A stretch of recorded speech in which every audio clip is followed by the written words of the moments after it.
I could not be more excited. I cannot wait for the Doomfist to destroy and for the Moira to enjoy some delectable mac and cheese. Yeah, mac and cheese. Isn't it funny that is mac and cheese like is MAC supposed to be mac and cheese or is mac and cheese supposed to be just mac? Is it like a macaroni? Like what is it? That doesn't matter. Well, I'm excited as I'm well. looking forward to some hopefully Yeah, some cheese strats from their team. cheese You never strats know. and Some jetpack cat. You never absolute know. destruction plays from Doomfist. Yeah, yeah, nice guys.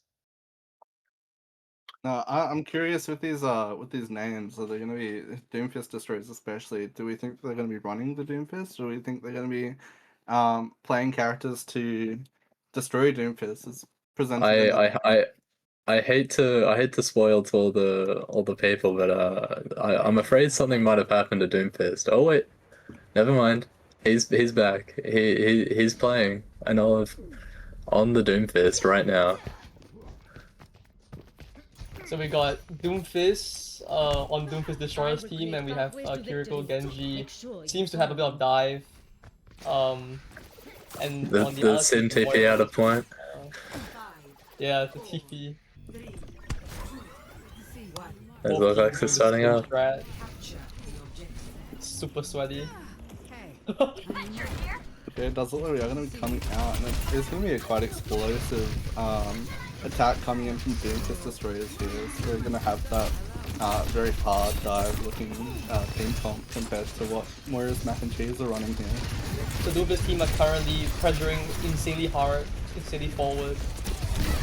And Olive getting pressured a lot. Oh, Doomfist gets caught out. The quick pick. The D.Va really is tough into the Doomfist. Like, it's just so much denial. It's so hard to like make space and play. Exactly. Genji gets out. And you know, D.Va can just deny so much against Doomfist. Being able to defense matrix any of his potential targets and denying that ability to get value is going to be so strong leading into these team fights. As both teams are trying to find picks nice and early. Especially when you have the anti-dive of Mizuki. It's surprisingly strong, especially against the Doom. Your main dive targets are looking to be the DPS, but even then it can be a bit tough. Yeah, I agree. It does look like Kumo is going to be coming up on the bomb here. I'm curious to see how they will use this in this coming team fight to potentially find a pit. Yeah. It's crazy how Genji and Vendetta are against Juno. Oh, did the Ven find a pick? Oh, the Ven pulls. Oh, You know, the D.Va picks up the support. In my opinion, Yeah, they should switch it's off. making so much space, but it's instead of finding a pick. Yeah. They never die. Oh my Student god. also finding two. The bomb straight into spawn. I support it. Look, he's just saw the Kumo has so much value on D.Va here in these team fights. It just prevents so much value and able to get so many Yeah, the parts. space control is absolutely insane by D.Va here. I want to see the rail ray here. Wait. Alright, no, we might not even need it. Oh, wait, big pick from the Vendetta. No, okay. It's just Vendetta on point now. Yeah. Has ult, but unless it gets at least 2 on, yeah. It's not happening. It's not happening. That's first And they have like round. 3 ults left to go, so it's not like gonna be Well, stopped. blue team used like none of their ults. They had all 5 coming up. They had 3 at the point time, 2 at 90. So it's, I don't know what they were doing. They just got picked off so early, I guess. But Saving it feels for like round, where it's all yeah.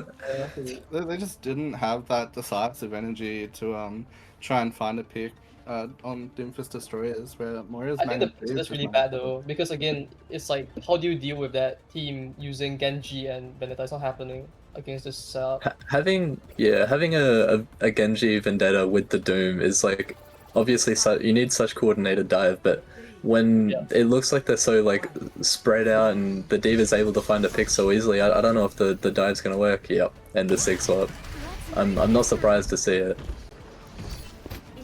Diva yeah, gets the face first, and now Vendetta's fighting against Diva in the whole open field. Yeah, even Now with you've Echo, just gotta wonder what. with Echo, it's like impossible to kill the Echo because they only Yeah. have like, characters, basically. I was just about to say, I wonder what value the Genji is going to be able to get on this map, especially when you have so many like mobile and agile heroes that you're versing that can all like use You don't mobility. actually live the 1v2 against both DPS. Yeah. Mine. Sigma gets the pick.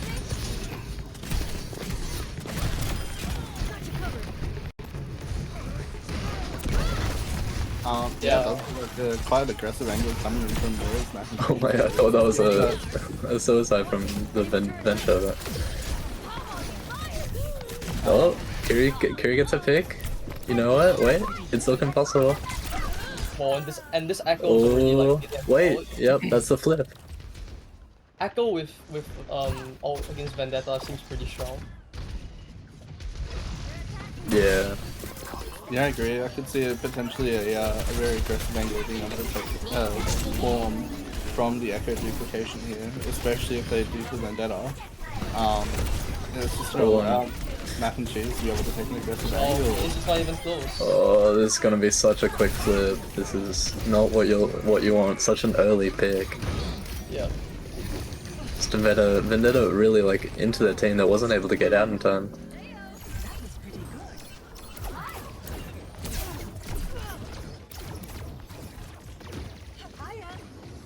And they shoot the scoreboard, Like he- man. The scoreboard really shows Yeah. it. You have more damage coming in from both supports than like any of the DPS. It seems like really effective. Like damage is actually effective. Yeah, I mean, it looked like for the Vendetta, you take such a aggressive positioning, thinking that the E takes you out, but like it takes a while for it to really propel you. So they were just able to quickly kill her. The only Yeah, same thing again. Yeah. Or like any threat is the Sigma, and even then it's just not enough. We They have should probably to- switch off yeah. Genji by now, but I don't know what they're not doing. They are in the Echo from the Vendetta. We'll see if we'll get a quick pick after the Cam uses the blade here. Does it get any picks? We get one. That may be enough. It's only Oh, if copy you on get point. flying Echo, sadly. Oh, Student gets a pick with the copy. Then Oh, you got big Hook one. Echo. Big copy flux. Wait. Oh, And they still have 3 ults up, right? they still, yep. Yeah. So Moira's team now has 3 ults up, and we have 4 ults on the other side on both the destroyers. Who do you even flux on Moira's team though? Do you flux the Mizuki? I don't. I think you can flux. Okay, well I guess we see here. Yep, they Oh. fluxed the Juno.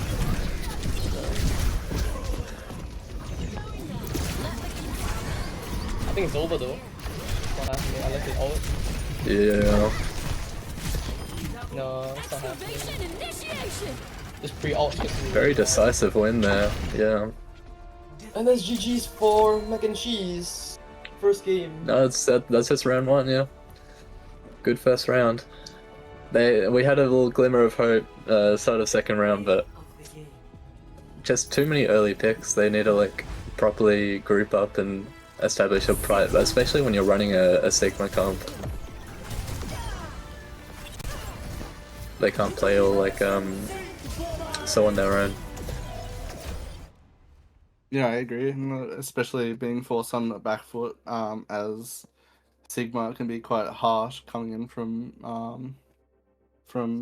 Doomfist destroyers. They just don't have that offensive capability that they need to be able to take advantage of the weaknesses of Mac and Cheese's comp when they are out of the mobility and when they are out of the their resources, not being able to really take advantage of that usage.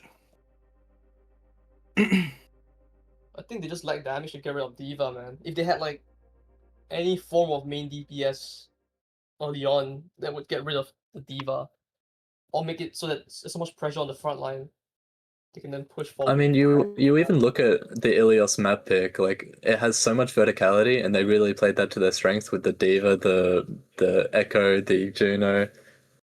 Yeah. Like I'm not sure if the I other mean, team knew what even if they it wasn't in could it, do was into like it. just flyers against like basically melee and like short range characters just wasn't it for Doomfist Destroyers.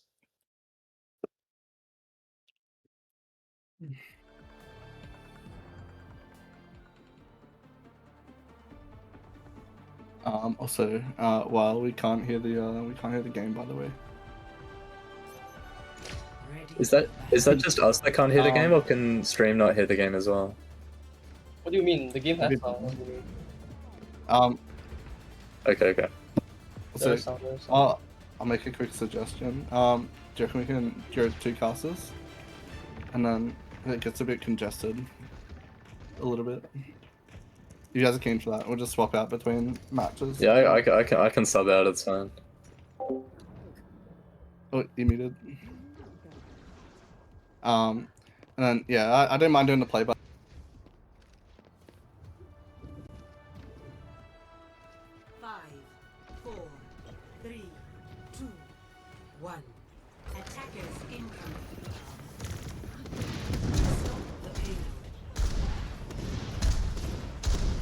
Yeah, it's okay. We can cover it.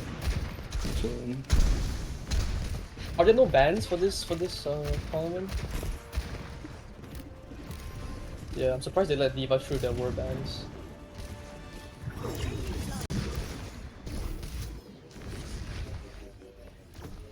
Yeah, that could be good.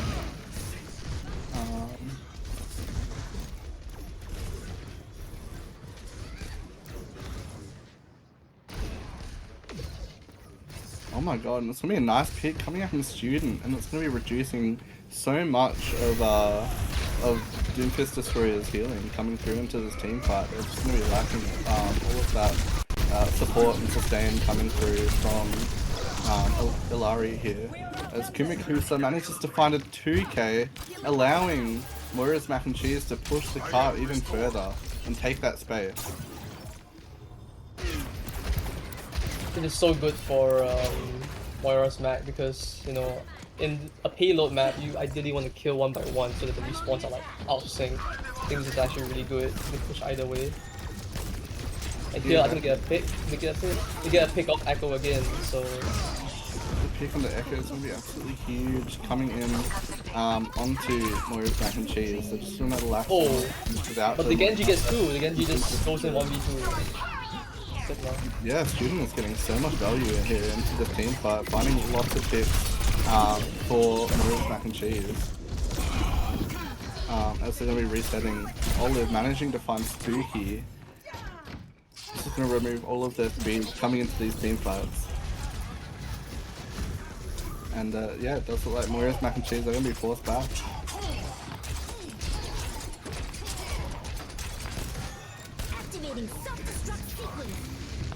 The Diva Bomb comes out from Kumikusa. Just peeking slightly into the Echo. Wow. A lot of picks are going to be coming down from Doomfist Destroyers, which means that they are going to be forced to come back as Kumikusa is going on the absolute rampage, coming in and finding so many picks and sending Doomfist Destroyers back to their spawn.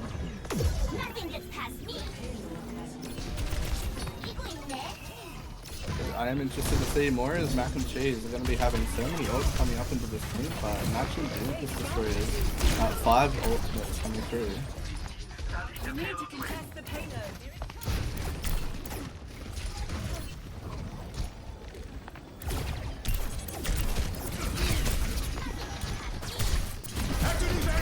Oh my god, the Flux comes out. Flux comes in, gets one.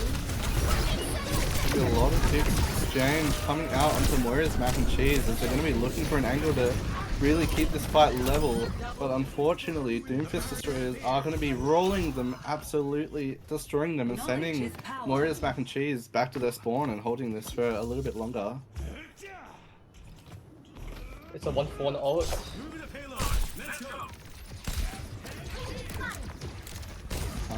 I will bring attention to the ultimates coming in from both teams as the Nano Blades are up and ready on both Moira's Mac and Cheese and Doomfist Destroyers. And yeah, Student brings out the nano boosted Genji blade, but unfortunately he does get slept and he's not able to find anything. As ults are exchanged, the captured Sun does land and finds Lego Eater 3 goes kills crazy. coming out from Lego Eater. Oh my god. And once again, Moira's mac and cheese are going to be sent back to their spawn and trying to push this uphill battle one push at a time.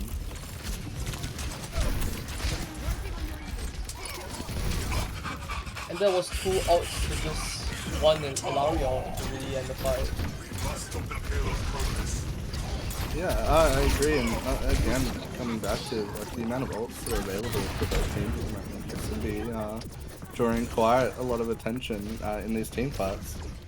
Nice early pick coming out from Lego Eater, which is going to remove all of the speed that's going to be available to mac and cheese and potentially being forced to And it's pull back. surprising how even before any kills, they already managed to put the payload, which means that LT is pushing back. Doomfist is being pushed back even without any ult being cast, without any kills.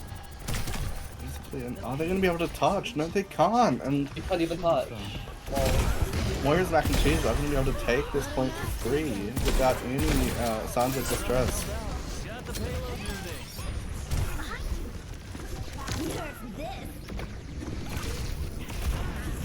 Ball comes out and he's going Here to we be have the finding D.Va separating tanks and the supports, getting them 2 kills. Yeah, I agree, and it does look like there are going to be 4 ults on Doomfist Destroyer's side, which means they could potentially be looking for the Nano Blade, trying to find a pick, maybe 2 or 3 picks coming in, as Kami is going to be quite a strong Genji player in the tournament scene. There'll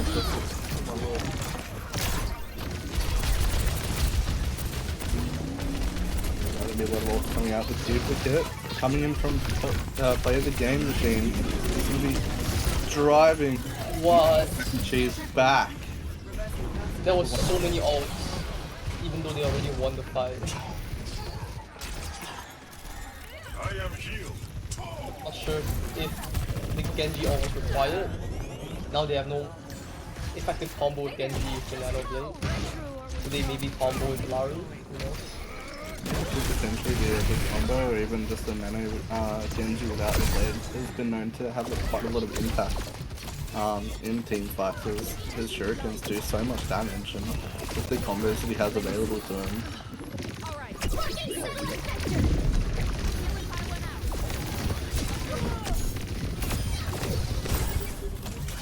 Nice picks coming out from both teams here as Lego Eater manages to clap back and find Spooky Bear.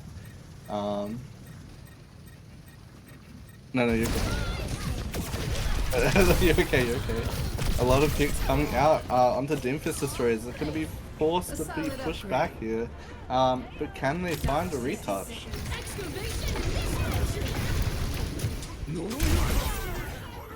does look like they are going to be able to retouch though, but Student is going to be able to clap back and force Doomfist Destroyers back off the point, and it does look like they are. Moira's mac and cheese are going to be able to find all 3 caps here at 52 seconds. Initiating match. Oh wait, okay. Yeah, we can hear now. That's big.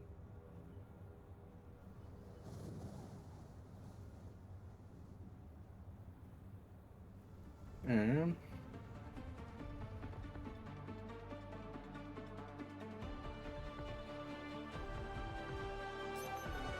Ready for battle. The older I get, the faster. how are you feeling, Clementon? How am I feeling? I feel alright.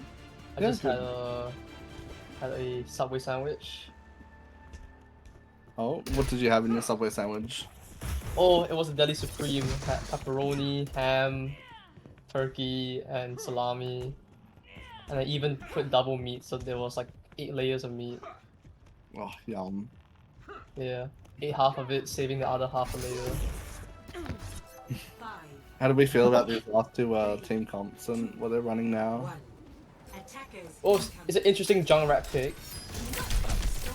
I guess they're using it because of the choke point in the middle being really congested. Spamming that foot through there.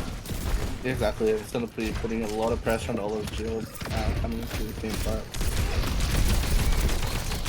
Sigma tries to rock, misses the rock. Getting Genji trying to flank, doesn't manage to get the flank on Ashe. Ashe pushes him away.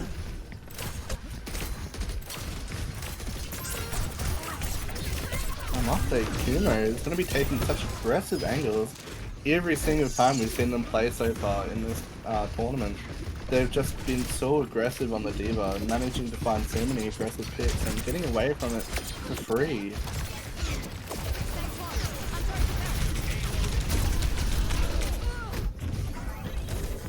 Both teams trading picks for the backline flank.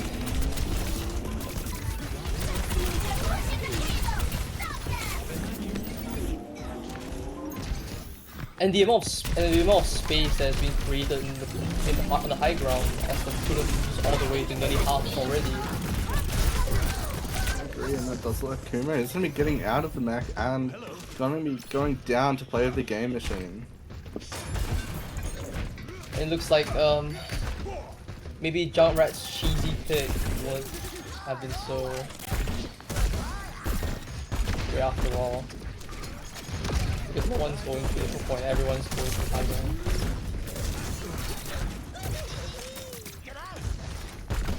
With the D.Va here, trying to create some space, trying to cap on point. With ults coming up soon and D.Va, can she use it? Oh! But the fluff is going to be coming Not out. fluff from D.Va, trying to cut her in half. The D.Va fails to stay on point. No, I must draw attention to the ultimates that are going to be up on both teams here. So, you know, you've got Student with such an aggressive ability to bring impactful kills with the tire, while you've got Spooky Bear with the Juno ult, which is going to allow Kumo to once again be aggressive coming into the team fight. With the early Junkrat ult, before the team fight has even fully begun, trying to potentially pick up the backline. Oh, and catches out Diana, who's not even near anyone, so it's a confirmed kill. This prevents them from getting the anti-hero.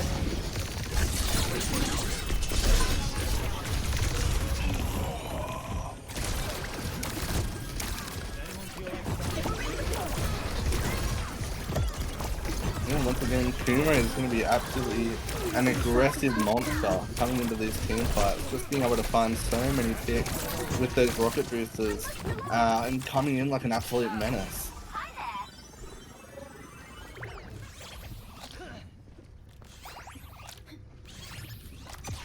Once again, we're looking at the ultimates, and they are going to be both teams are going to have 2 ultimates coming up. And I'm excited to see how the Captain Sun is going to be coming into play here, as it is such an impactful ultimate, and can't find so much value within the team fight. However, you are going to be looking at Kumakusa with the defense matrix, and are they going to be able to potentially beat the Captain Sun? Or the defense just goes out and fails to protect the Juno, but the whole team just continues to kill everyone else, regardless of the fight. And we have both team. Wait, we have. Well, what were they doing there? They were like playing to suicide. And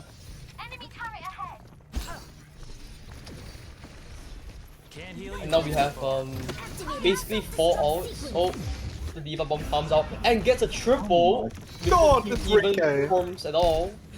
Somehow. Looks like they weren't expecting a D.Va to just randomly nuke them for no reason. Which became rewarding in the end. Giving them around like 25 seconds more time wasted.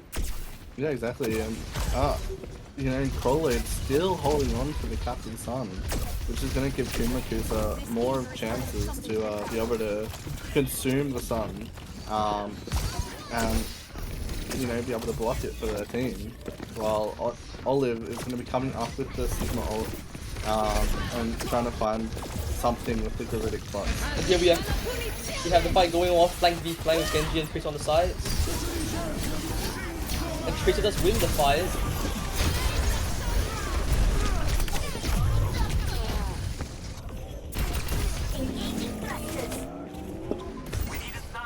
Yeah, With and all that's their ults used, they can afford to lose it, but they do lose it. Yeah, there's that fuss that we're talking about.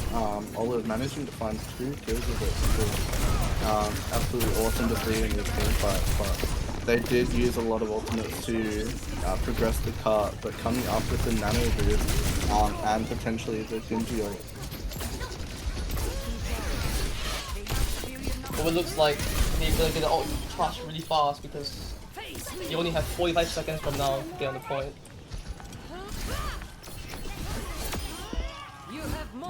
Yeah, And with that's Genji right. so late, Doomfist Destroyers have to touch here, because yeah. as we saw from last time, Moira's Mac and Cheese did manage to pick up the last map, and leading into this next map, it's going to be bringing them to a 0-2, 2-0 lead for Moira's Mac and Cheese. And so yeah, Doomfist Destroyers have to touch. They have jumped to Queen Shift. Oh, bomb goes out, doesn't kill anybody. And the point is untouched. He touches the point, his overtime goes in. Nano Blade gets double kill, gets more supports. But can they clean up even without any healing?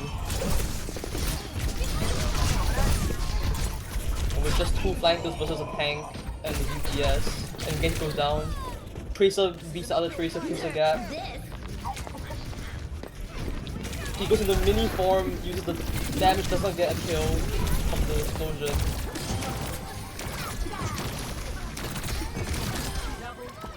And it looks like a really last-ditch effort from Destroyers as they finally get shut down as the game ends. Oh my and god, they don't touch! they don't touch in the end. Well, they do touch, but they all just die because they have no team.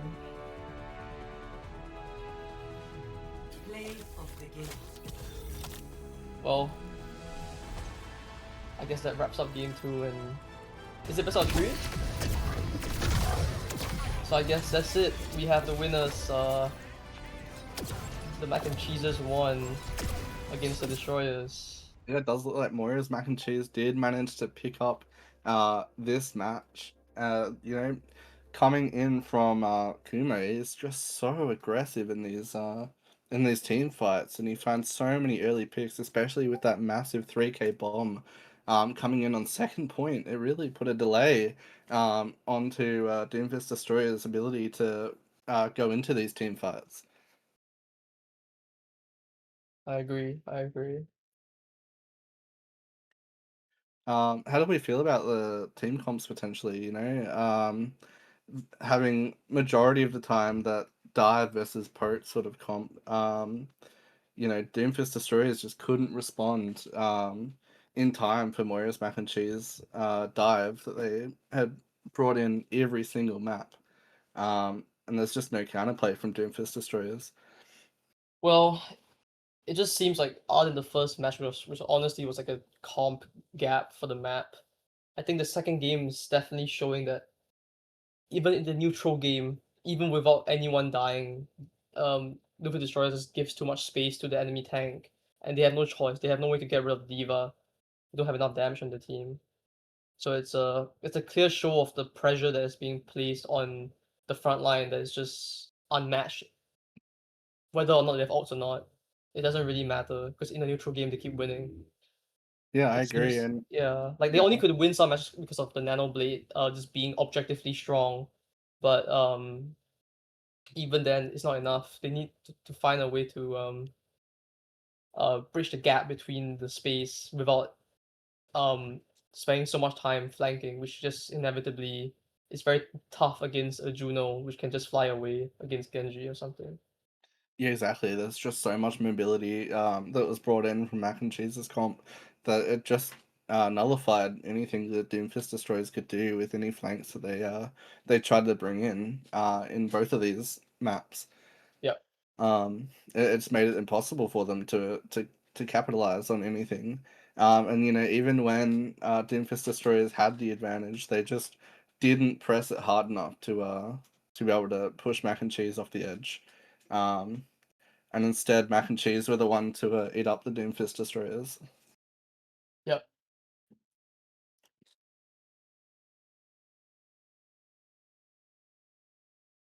Oh, is this my game now? Like my match?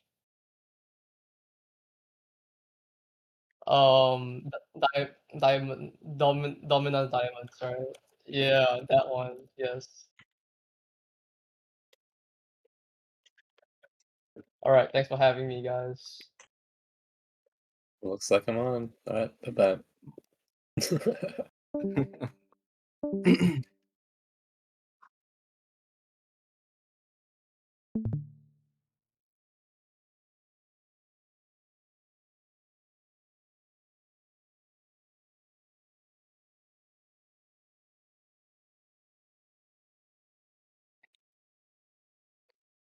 Yeah, it should be good.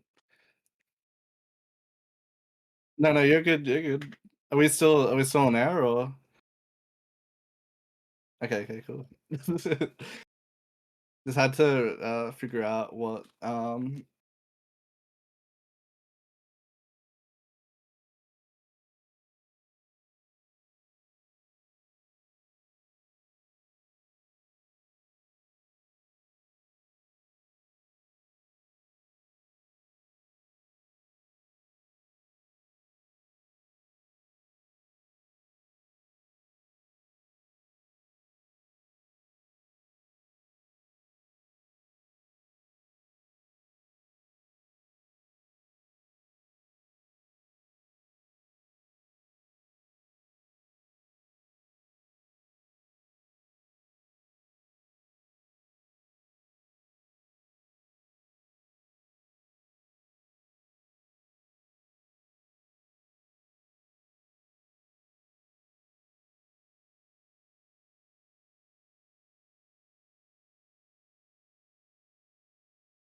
What map? Oh, bad. Okay, here we go. This is New Queen, Second Royale, and they're running. Blue's running a pretty strong dive comp. Jesus, they're both running pretty strong dives. Red's got they got 4 ults coming up. They got 4 ults coming up. This looks strong.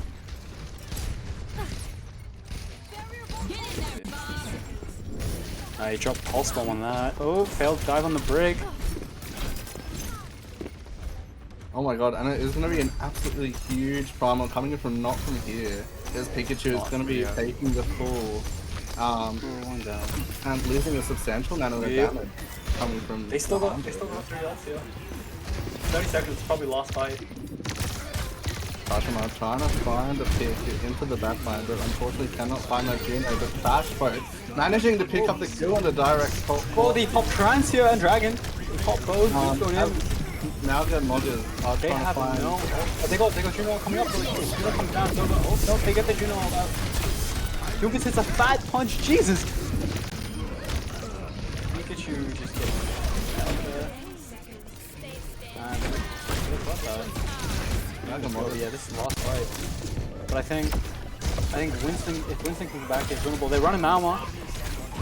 It's still winnable for Red. But the Doom's just so many pieces.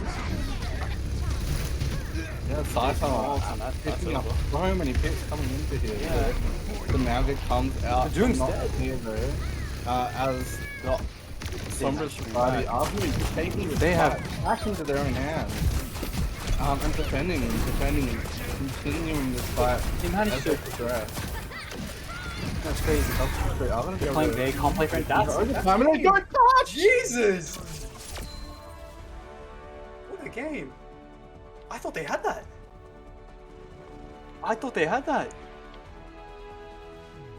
Play of the game. Oh. Was that what's the score right now? Meteor strike. 2-0.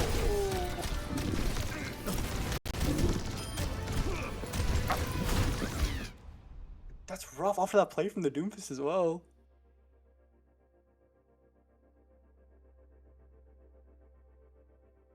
Vendettas Vengeance. Okay, so this is Is like that the this next is game lore. that we're going to? Okay, cool. This is last game? I'll say quickly during team fights. Let me do all the talking. Oh, And okay, bet. you can talk after those team fights and stuff like that. Okay, bet. Yeah, we'll take turns. Okay, got you. Yeah. Easy. Just to avoid like clutter and all that sort of stuff. Yeah. I feel you. Alright, bet. Well done. Cool. Wait. So what team is the next one? I'll like write it down because I need It's the team name. Sombra's something and Vendetta's Vengeance.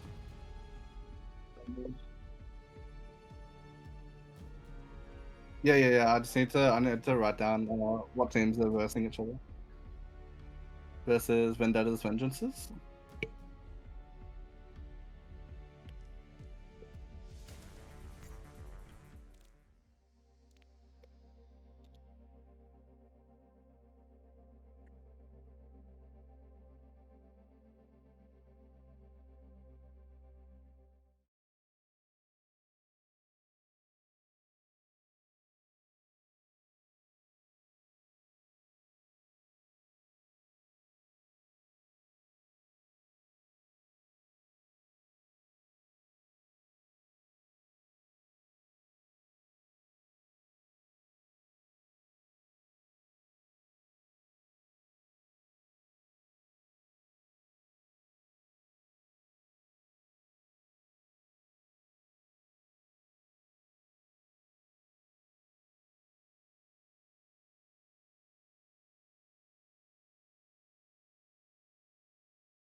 Oh my god, I love this guy. Oh, no. W. I do. I know. Oh my god. Okay, so it's already. Oh wait, hold on. I gotta. Ben is left. Okay, cool.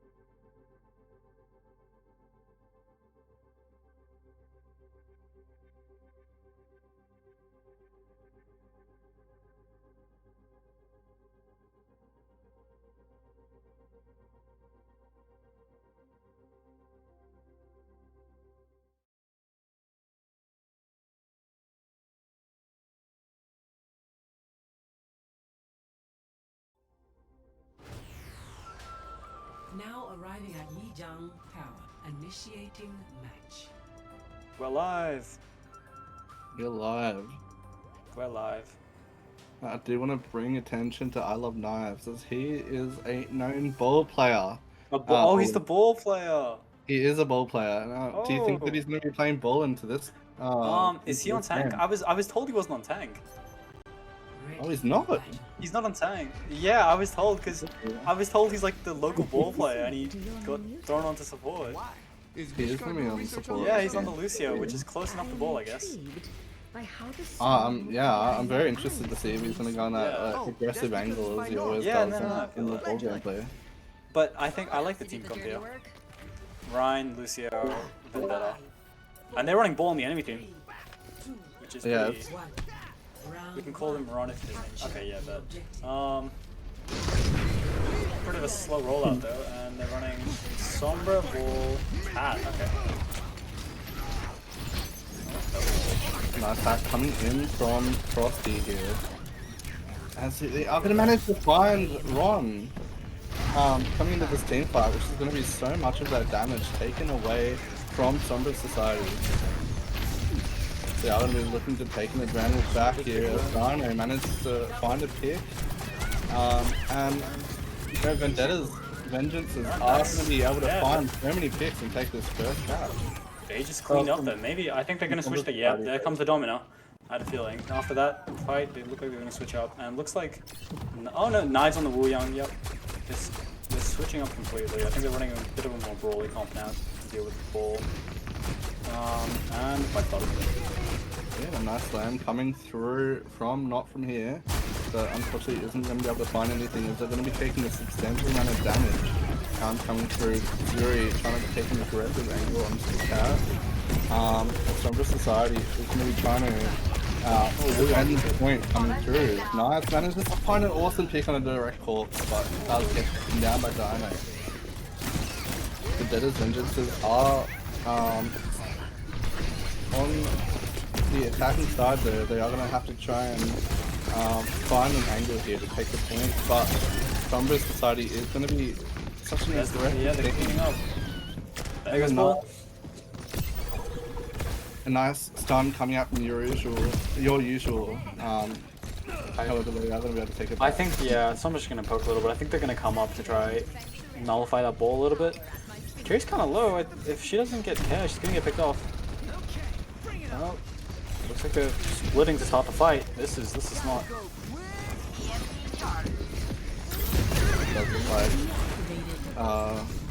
Sombra Society is going to be coming out on the short side here as Yuri manages to find 2 kills and Knives is off the map.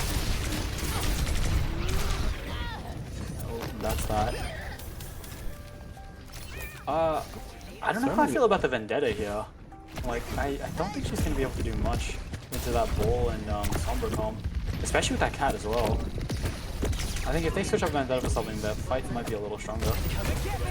So many ults are going to be on Sombra's Society side. Yeah, oh, there it comes! Oh my god, the Oh, it's a flying fat tick. 3 High Noon coming through and I Love Knives is taken down.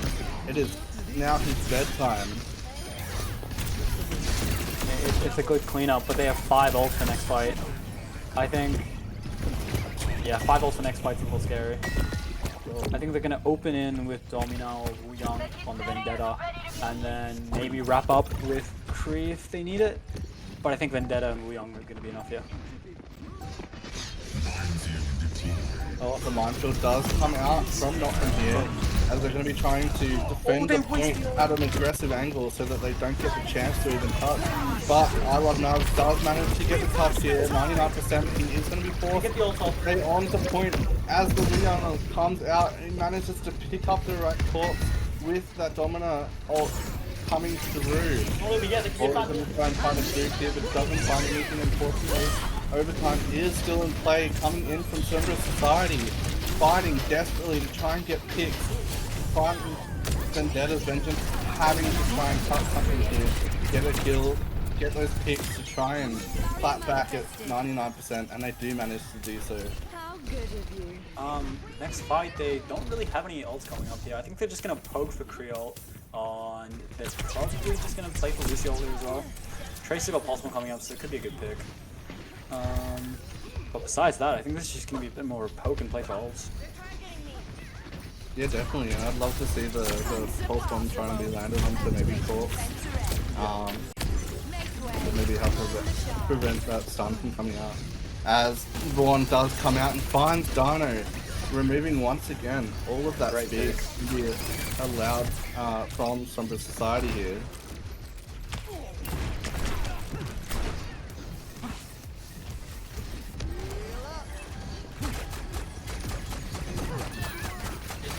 Dino is going to be coming back, which means that Sombra Society is allowed to recontest as the pulse bomb comes out but doesn't find anything. Sombra Society is going to be desperate to find something, but not from here. It's going to be taken out. And it is looking wrong for Vendetta's Vengeance here, but Vendetta's Vengeance are going to be going down as they are losing a lot of their members, and it does look like Sombra Society is going to be picking up the first point, but it is going to be going back into overtime as Direct Corp find that last pick on the wrong. And They can play for Domino, they can play for Cat ult, but if they don't get them up, then... Oh, that's it. Oh, let's break it. That's it. these overtimes are absolutely insane, Olive. Coming out. Yeah, from- I didn't think they'd be able to even get overtime there, but, you know, fair enough. Exactly, it's such clutch touches coming in from Vendetta's Vengeance as they're trying to Yeah. hold off Sombra Society. Yeah, they've got they're giving her the role, which is fair enough. Give you this tree, you better not tell yeah, your no. mom. I think here they're keeping the there's the carry switch. They're keeping the comps mostly the same. I feel like they're running dive now, I guess. I think the strat here is definitely just going to be going off that Lucio or their Cassie. I think that's the only two weak spots. You're definitely not going to be able to catch that Sombra ball on a dive, but especially on Ilios, not Ilios, Lijiang, this map is really, really difficult. A lot of fire exchange from both teams here, as Sombra Society is going to be trying to take an aggressive angle, especially with the cat coming through. It means that the ball from Sombra Society can have the grapple ready for the team fight. But it does not matter, as I Love Knives is going to be able to pick up the kill onto Not From Here, and they are going to be able to, Vendetta's Vengeances are going to be able to... No, he's not on ball, but he's still hitting some nice boobs. I think next fight, I don't think they're gonna just be poking for ults again. Oh, that's Oh my strange. god! She just got sent flying. And they are going to be able to continue fighting this, even without the Vendetta. They are going to be trying to find the Vendetta's Vengeance are going to be trying to find something here, but are forced off the point.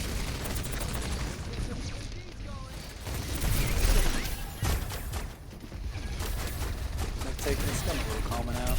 They have Cat ult coming up, and they have both support ult coming up, so I think that's going to be the play here. Cat ult and Curio can be used pretty aggressively here, especially on that ball. But oh, yep, there's lots.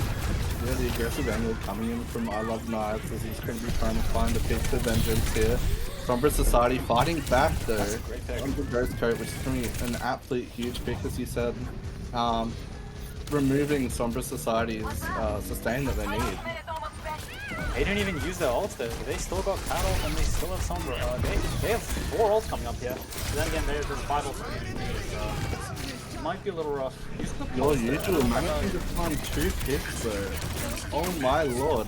They are coming in with an aggressive stance.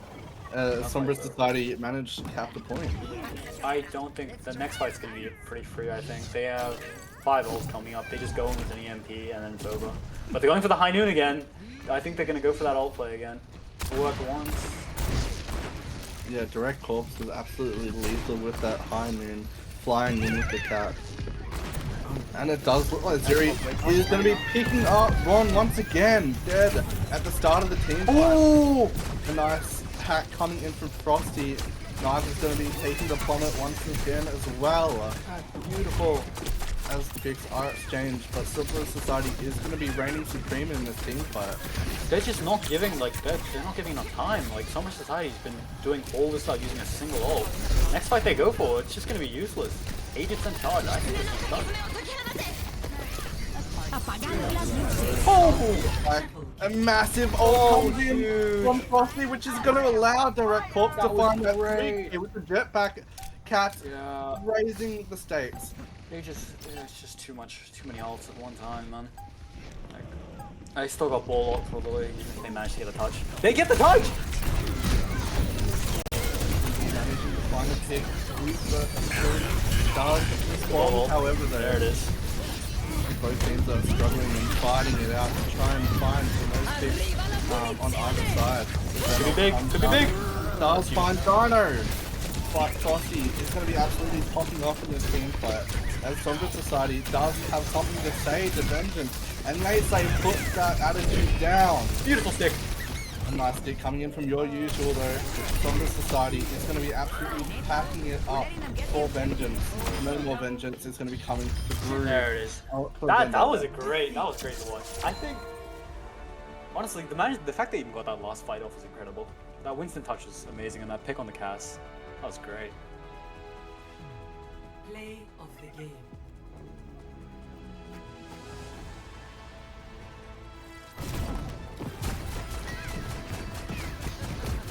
This is absolutely incredible. You know, Vendetta's Vengeances were able to touch the point just barely and keep that overtime going on both points there, but unfortunately they weren't able to find any success in retaking those points. Mm-hmm. I think if they just used their ults a little smarter there, they might have been able to take that last point. It's just they got absolutely flooded by Cass, EMP, High Noon, Cat. They just got dominated that last fight. Yeah, no, I agree completely. Like having, giving Sombra Society that level of defense without having to use their ultimates was so impactful. Vendetta's Vengeances just weren't able to force those ultimate abilities out. Before I think we also have to respect that Ball was really smart there for not using his ult when everyone was popping it, because at the very end, that last fight when Winston touched, Ball's his mind there absolutely saved that last fight, like completely zoned off half of point, and that's like one of the only reasons they managed to win that cleanly. Yeah, I agree. Like having that Ball ult in that last fight, those minds really cleared out what Vendetta's Vengeances could pull off on point there, and they were forced onto point because it was overtime and because it was the last it was match point, so they had to stay on the cart or on the point and fight for their lives. I think it's also Atlas. I did not think they'd pick that map. But speaking of that Ball as well, that perk is ridiculous. I don't know what Blizzard's thinking. Having 2 sets of minefields, Jesus.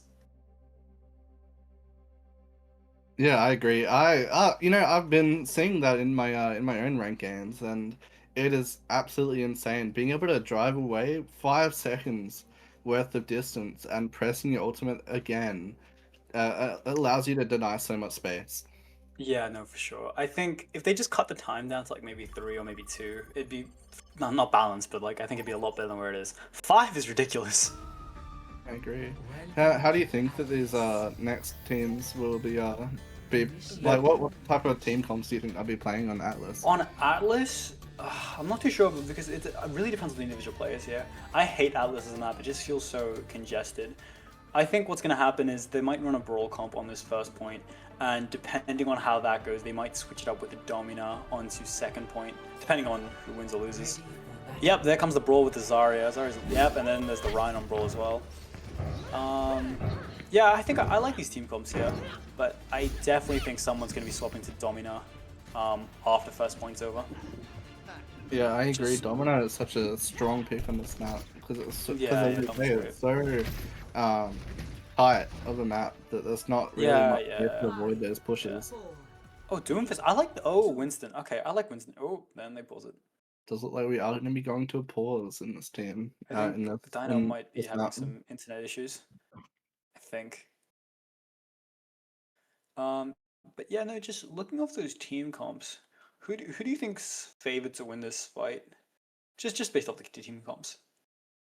Look, I think that potentially Vendetta's Vengeances could have more of that sustained or even burst damage coming through with the Vendetta and the Cassidy. So if they can be concise with who they want to dive, I could definitely see them coming out on top. However, if they do slip up just a little bit, I can definitely see Somber Society having that extra sustain coming from the Reinhardt and coming from the Sombra and the support. Looks like we're about to find out as well. I think if they coordinate their dives properly, they should be fine. I really don't know about the cast picks on both teams here. I don't think he fits. But you know what? We'll see how it goes.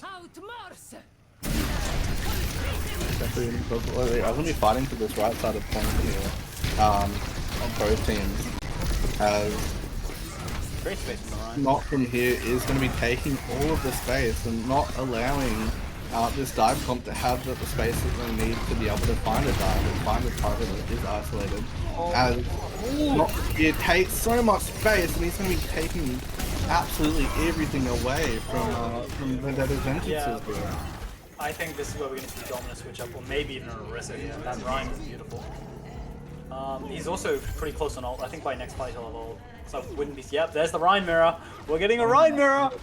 The 75% in one team fight is absolutely insane. Yeah, the Rhine has to be very aware that he has ult though, because this could be massive. I think they're trying to find an entrance, however, not from here is an absolute shot. Hunting on the prey, trying to find something on this aggressive angle. Let's have the shout out, as you mentioned. But not from here, it's going to be caught on the low ground here. Zaki is going to be able to find this aggressive angle as your usual. He's going to be able to find a pick. There it is! It comes out from Zaki, not from here though. Oh, unfortunately, I don't think it will find enough. Never mind, not from here. It's going to be able to find so many picks and send Vendetta's Vengeances home. I don't think with nothing but their bread. God damn!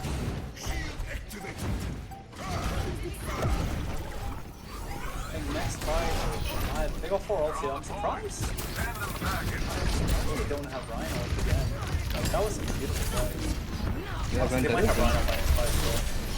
Vendetta's Vengeance is going to be able to find the touch once again, as we've seen in that last map, finding that overtime touch and trying to really press the time that they have. But unfortunately, it's not going to pay off. It's not from here. It's going to find 2 kills, 3 kills coming in from not from here. Not from here. Might actually just be Reinhardt in real life. They have 4 ults next, but yeah, there's another Shadow coming again. The Rhines are even on Shadow somehow, I don't even know. Not from here, it's just amazing, I guess. I think next fight, what's going to happen is they're going to try to Kiri or Cat and High Noon, and then I think the rest of the ults are going to depend on how that goes. Both Shadows coming up though. And it does look like the Kitsune rush is coming up from Ghost Earth as they're going to be coming into this game fight. The Shadow comes out, does deny the ultimate coming from Cassidy, but the beat is returned from Dino. As also exchanged from both teams here, the Flying Cat Dino is going to be coming through, a nice 360 coming out, and one... That's a... I think they used a little more ults there than I would have liked, because now they're coming up on Shadow and EMP, which could be pretty strong. if I Love Knives is able to build his cat ult quick enough, then the Ryan's kind of stuffed. But it just really depends on how the EMP goes. Yeah, oh my god. And apparently there's no EMP! The EMP is going to be not there for the Shatter from not from here. And I Love Knives is going to be able to find 2 kills. And sending Sombra Society back home with nothing but... That's greedy, that's way too greedy! He doesn't get punished, that's ridiculous! Beautiful, I guess. Yeah, here it's definitely going to be a matter of trying to kidnap that Ryan. If you manage to kidnap that Ryan before he shatters, that fight's as good as won. But if that EMP goes off, then it's over. He's trying to find a picker and he does manage to find your usual. See, that's the pin. Nice! Beautiful. Return from Sombra Society. They do manage to find a lot of value coming from... not from here. I think EMP was good there. Pick I up think I like EMP though. the point. I think here they're going to go with passive cat again. And I think Carry Rush is needed. But that's some crazy overextension. He's going to be absolutely aggressive here, and he is allowed to. He's got the double speed boost coming from Lucio and from the Juno. I think he's allowed to be aggressive because he has so much speed boost potential on both the aggressive and the defensive side. Yep. There he comes. The cast. Oh, it could be huge! And he's blocked by the walls! He isn't able to find anything. Ghost Goat, however, is going to be able to return as Ronius is going to be finding a lot of picks. Yeah, no, great. Great execution. Hope could have been a little better, but who cares? You got some great positioning there, the Ryan could do anything. Yeah, no, I like next fight. That beat is going to be really important if he hits a big shutter. I think it's definitely going to be a matter of who manages. Oh, they switch though. Switch on Genji. I don't know how I feel about Genji here. There's no real dive going on, but we'll see how this fight goes. Beautiful Ben. Nice. It's going to be taking an aggressive angle. Not from here. It's going to be taking that early. The Shadow does come out onto Dino. He's not going to be able to beat this, unfortunately. As Uzaki-kun is going to be taking that aggressive angle and trying to take all the space away and buy as much time for his team to be able to cap the point and get as much percent as they can. I don't think that shadow was really needed there. I think they should have saved it. It looks like Sombra Society is going to be staggering, but Vengeance is... Jesus, beautiful! Sombra Society is going to be clapping back. It may look like Sombra Society have taken Vendetta's Vengeance's back as they overstay and find the pick. I did not expect that. No, they didn't use a single ult there. That's crazy. Well, next fight is good. Oh, beautiful. You know what? Yeah, I thought it. Which is going to allow them to take even more. I don't think it was needed, but you know what? I thought of it. I guess he's just wanting to assert his dominance over the other Ryan. They have 4 ults coming up here if they get Blade quick enough. There's only 2 ults coming up, but it is high noon, so Cat High Noon might be another strategy. But you gotta wonder how many times it can work before someone starts to realize what's going on. Yeah, I agree. And I think that the Genji ult will be lethal if they don't, as Vendetta's Vengeances don't have the defensive capabilities that yeah, I know, I think I agree with that. Not if the Genji gets this video. There it is. The High Noon does come out with the cat jetpack. I like that. It's going to be landing directly in front of Direct Corp. You could say that he became the Direct Corp. The Blade comes out. Not that he is going to be able to find food, but is it going to be enough in the team fight? Sombra Society is going to be finding so many picks in the team and sending Vendetta's Vengeance home. That's it, I guess. And they still have 2 ults. They're going to be fighting though. Ron managing to find a pick on the not from here. And a return all coming out from Direct Corpse. It is looking a little bit rough for Sombra Society in this team fight. Vendetta's Vengeances are going to be able to fight back and try to find the pick space they're needing. But the Shadow comes out from Uzaki-kun and it's going to be absolutely huge. Whoa! Okay, but a massive pin off of the map onto Uzaki-kun. He's going to be going for a quick little swim into the river. As Vengeances do manage to find the cat. But Sombra Society flip it once again, and they are going to be doing from here, it's just absolutely dialed. He's got Shatter again. They're going to be playing for cat ult here, but this next point doesn't have many places to jump off, so what I think is going to happen is they're going to catnap the Rhine, hopefully bring him back to the team, and then see if they can kill him and then push from there. I don't think any other ults are going to come. I do have to bring up that if Vendetta Vengeances don't manage to pick up this point here, it is going to be over for them, and it's going to be sending them home. As, yeah, Sombra Society are 1-0 to Vendetta. Pretty big for the game. Ooh, pussying out from there, fair enough. Ryan is very comfortable, but the ults are coming up on both sides. I think they're gonna go with the cat again. Oh, huge massive shout out coming through. It's gonna be fighting a 4K coming. Good pin though. Great pin. Comes out from Like, Zaki, but it is It's just not enough. Sombra Society are going to be sent to spawn, as Vengeances are going to be sent to spawn, leading in 30%.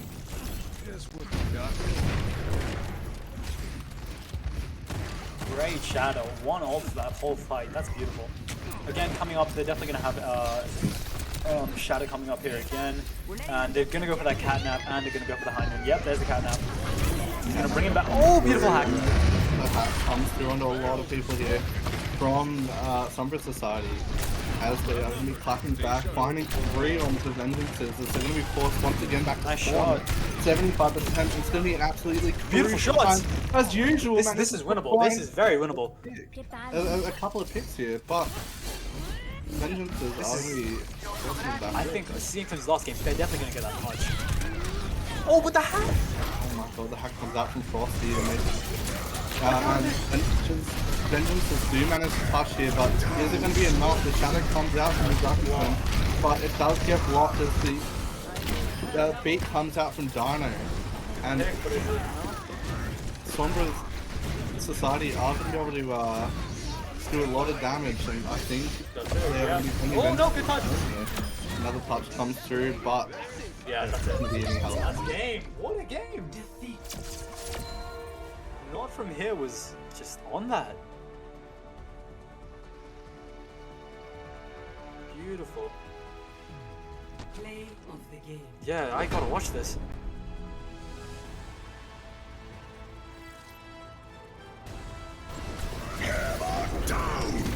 Oh, this is an Shadow absolute shattering. wrong shadow from not from here. I've got to say, not from here managed to find so many huge shadows in both of these that's games. great. But I think I think we kind of missed it. But every time he went for catnap, Sombra's EMP just destroyed it every time. I don't think there was a single catnap that actually landed, because Sombra just managed to EMP it every single time. Whether that was intended or not, I don't know. But it was great either way.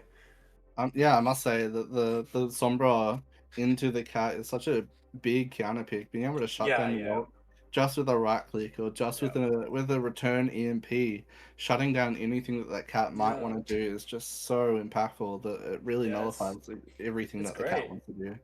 Yeah, completely agreed. Is that our last game for the night? Is there anything left? Oh, sweet. Okay, sweet. Yeah. Yeah, sweet. Okay, cool. Me, I'm in Doomfist Destroyers. Come on. Are we playing again? When? Wait, when? Okay, bet. Okay, bet.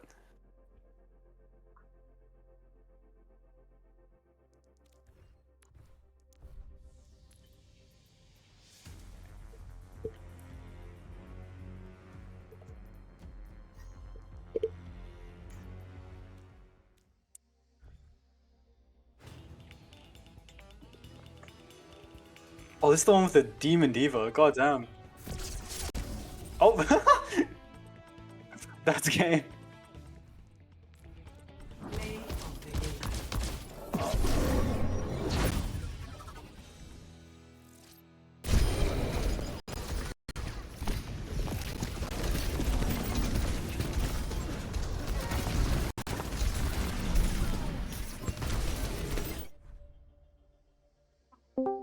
Love that.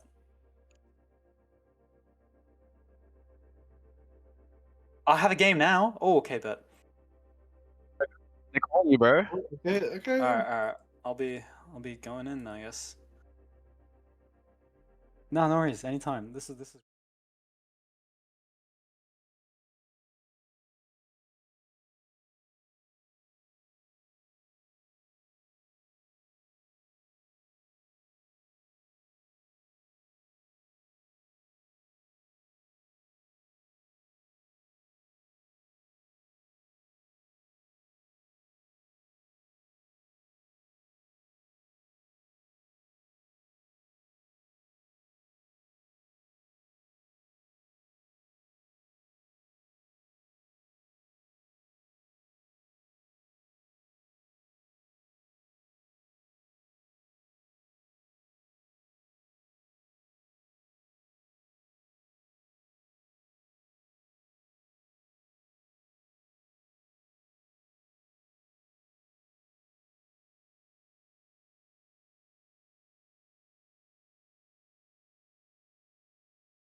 Awesome.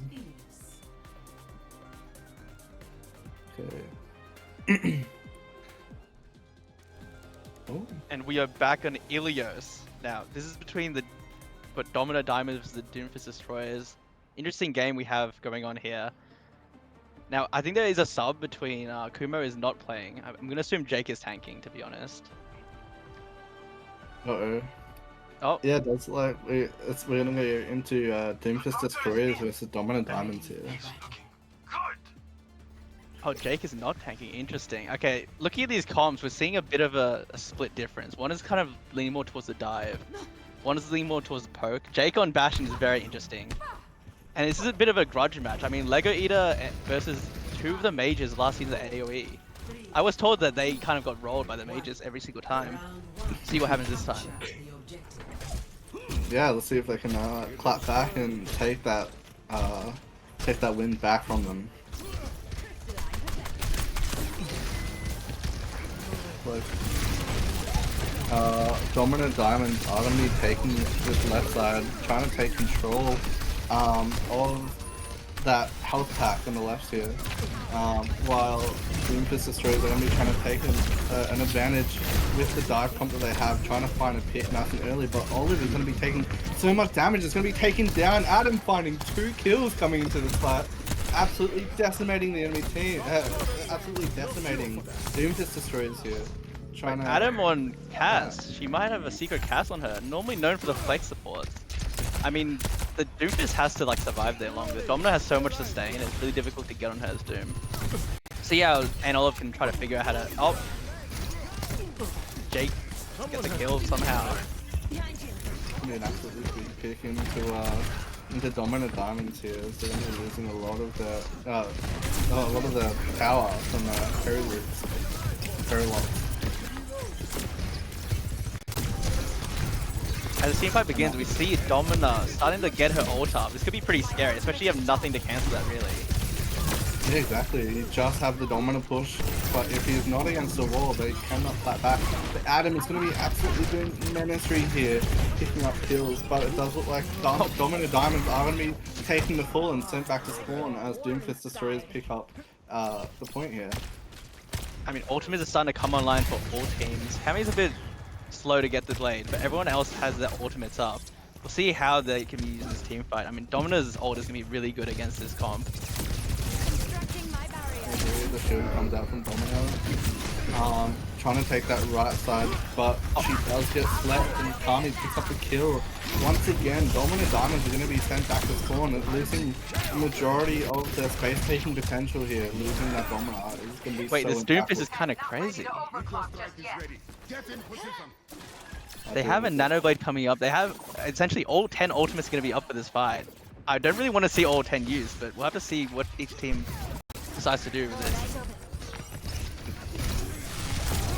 The punch comes through from Olive here as he's going to be trying to find something that he does get out nice and early. The punch misses, and it is going to be the Doomfist land coming through and finding a lot of picks as the Immortality Field comes out, and it's going to be an absolute massacre for Dominant Diamonds as they're trying to find their glimmer into this next team fight.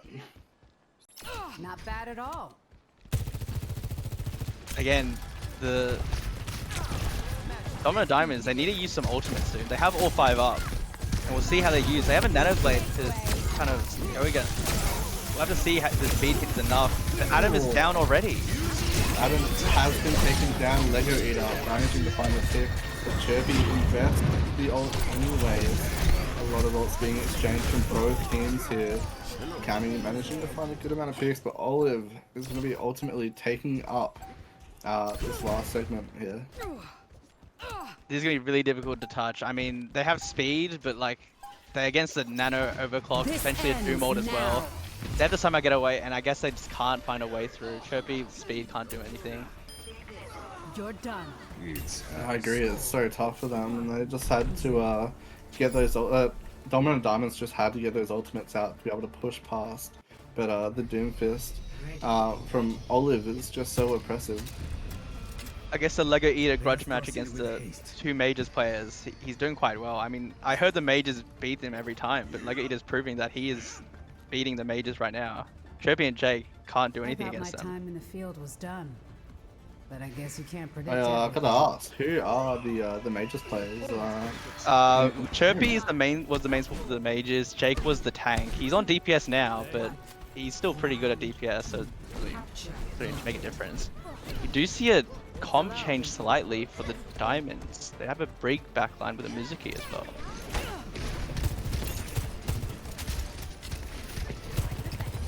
Nice angles coming out from Adam here. He's going to be looking for a pick, but it's going to be taking so much damage through all of that poke. The Surge comes out, but is not going to be able to find anything. Jake manages to find a crucial pick on the Clawwood. And it's going to be forcing Doomfist Destroyers back, losing a substantial amount of their healing coming through. I mean, that was a pretty good fight. I mean, oh. Quick reset. Now we do see a Doom change into the Sigma, so it'd be perk versus perk, a little bit less dive. So it means Cammy will have a bit less support when he goes in for dive. And that's something more sustained for the tank, I guess. We'll see how this plays out. I agree, and another aggressive angle being able to take it by GK. Give me 2 seconds. Cover me.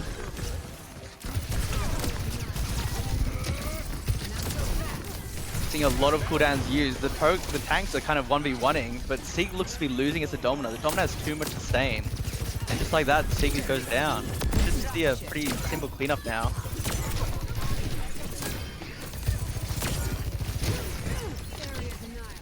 Okay, I'm sorry about that, Fries. I am back. It is okay. Looks like they are going to be having a lot of ultimates coming through in this gameplay. Once again, such an aggressive angle coming out from GK HD. The Sigma is going to be clapping back, the rock comes out. We have big ult. Something, and it's going to be an absolutely massive domino roll. Finding 3 in those cages. It's going to be an absolute brawl, both tanks trying to fight it out, but unfortunately it is going to be GK getting taken down by Olive here, as they are going to be able to press under point. And take the cap at about 78%. Yeah, this defense should be pretty simple now. You have nearly 5 ultimates up, really. Unless one of them gets picked off early or Adam can somehow find a pick, it'll be pretty hard to get through this defense. Activating defense array. Yeah, I agree, and it does look like the Kitsune Gate is going to be coming out from Lego Eater, as he's going to be trying to take the offensive angle, trying to clean up Chirpy, and as you say, Jay trying to take the win back. Coming in, overclock comes through from Adam, trying to find 2 kills, coming through with the overclock. Olive managing to clap back and parry lops, ending the time that Adam had. The results are 2 support ults use, and they have 3 ults to kind of work around. Chirpy does have the rally come up, which can mitigate a lot of that damage. But we'll have to see if he can even survive through the blade or the flush.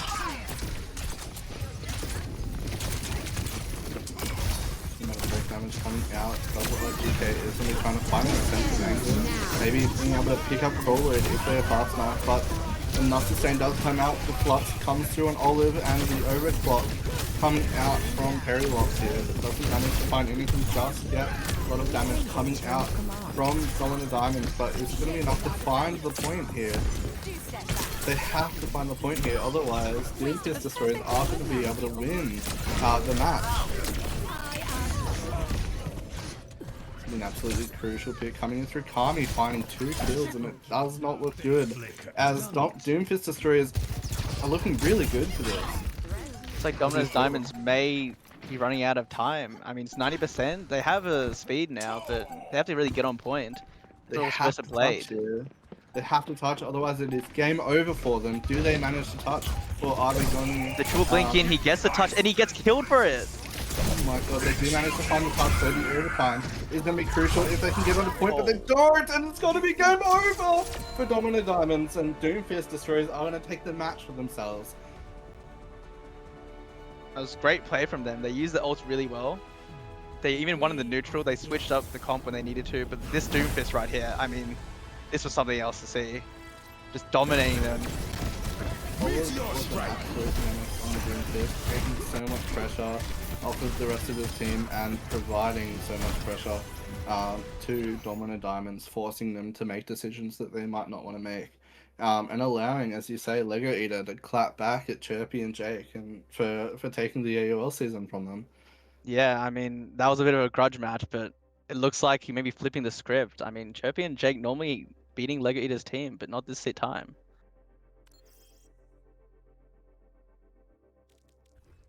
Yeah, it was an absolute brutal match coming from Doomfist Sisters. We saw them a little bit earlier in the stream, quite struggled into the Domino and struggled into the poke comp as they tried to perform the dive, and they managed to pick it up and really bring it back in this match here, showing that they can perform dive, and quite successfully, if you ask me.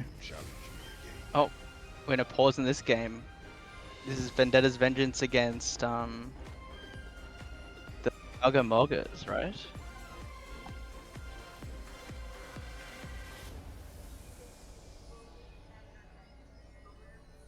Who's it versus? Mogas versus... The Mogas versus Vendetta Vengeances.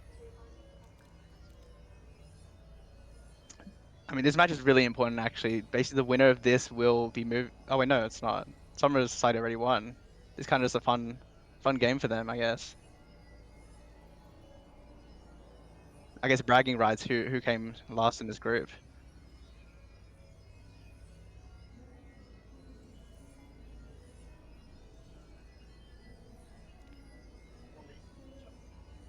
Wait, students being called.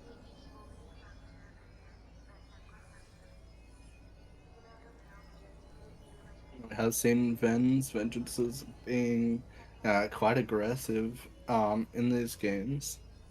I'm quite interested to see if they continue this aggressiveness into this game here. You may need to sub. It looks like we're having some difficulties with one of the players. Got booted offline. Right. Looks like Chlorified is having some issues, so we may have to get a sub to continue this game. We'll see what will happen in this game.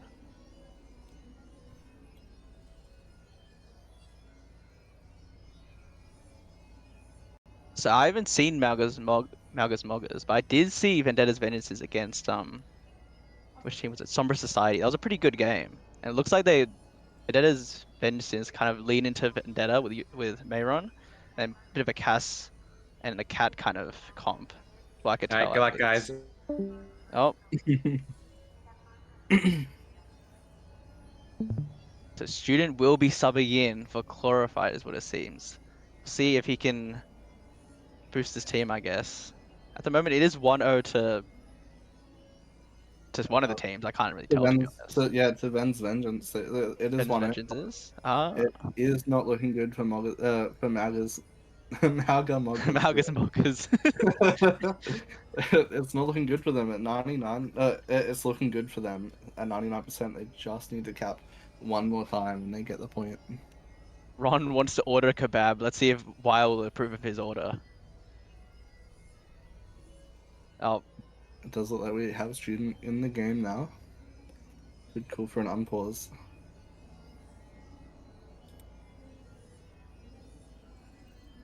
So Student was playing DPS for the Moira Mac and Cheese, but he is subbing in for this one.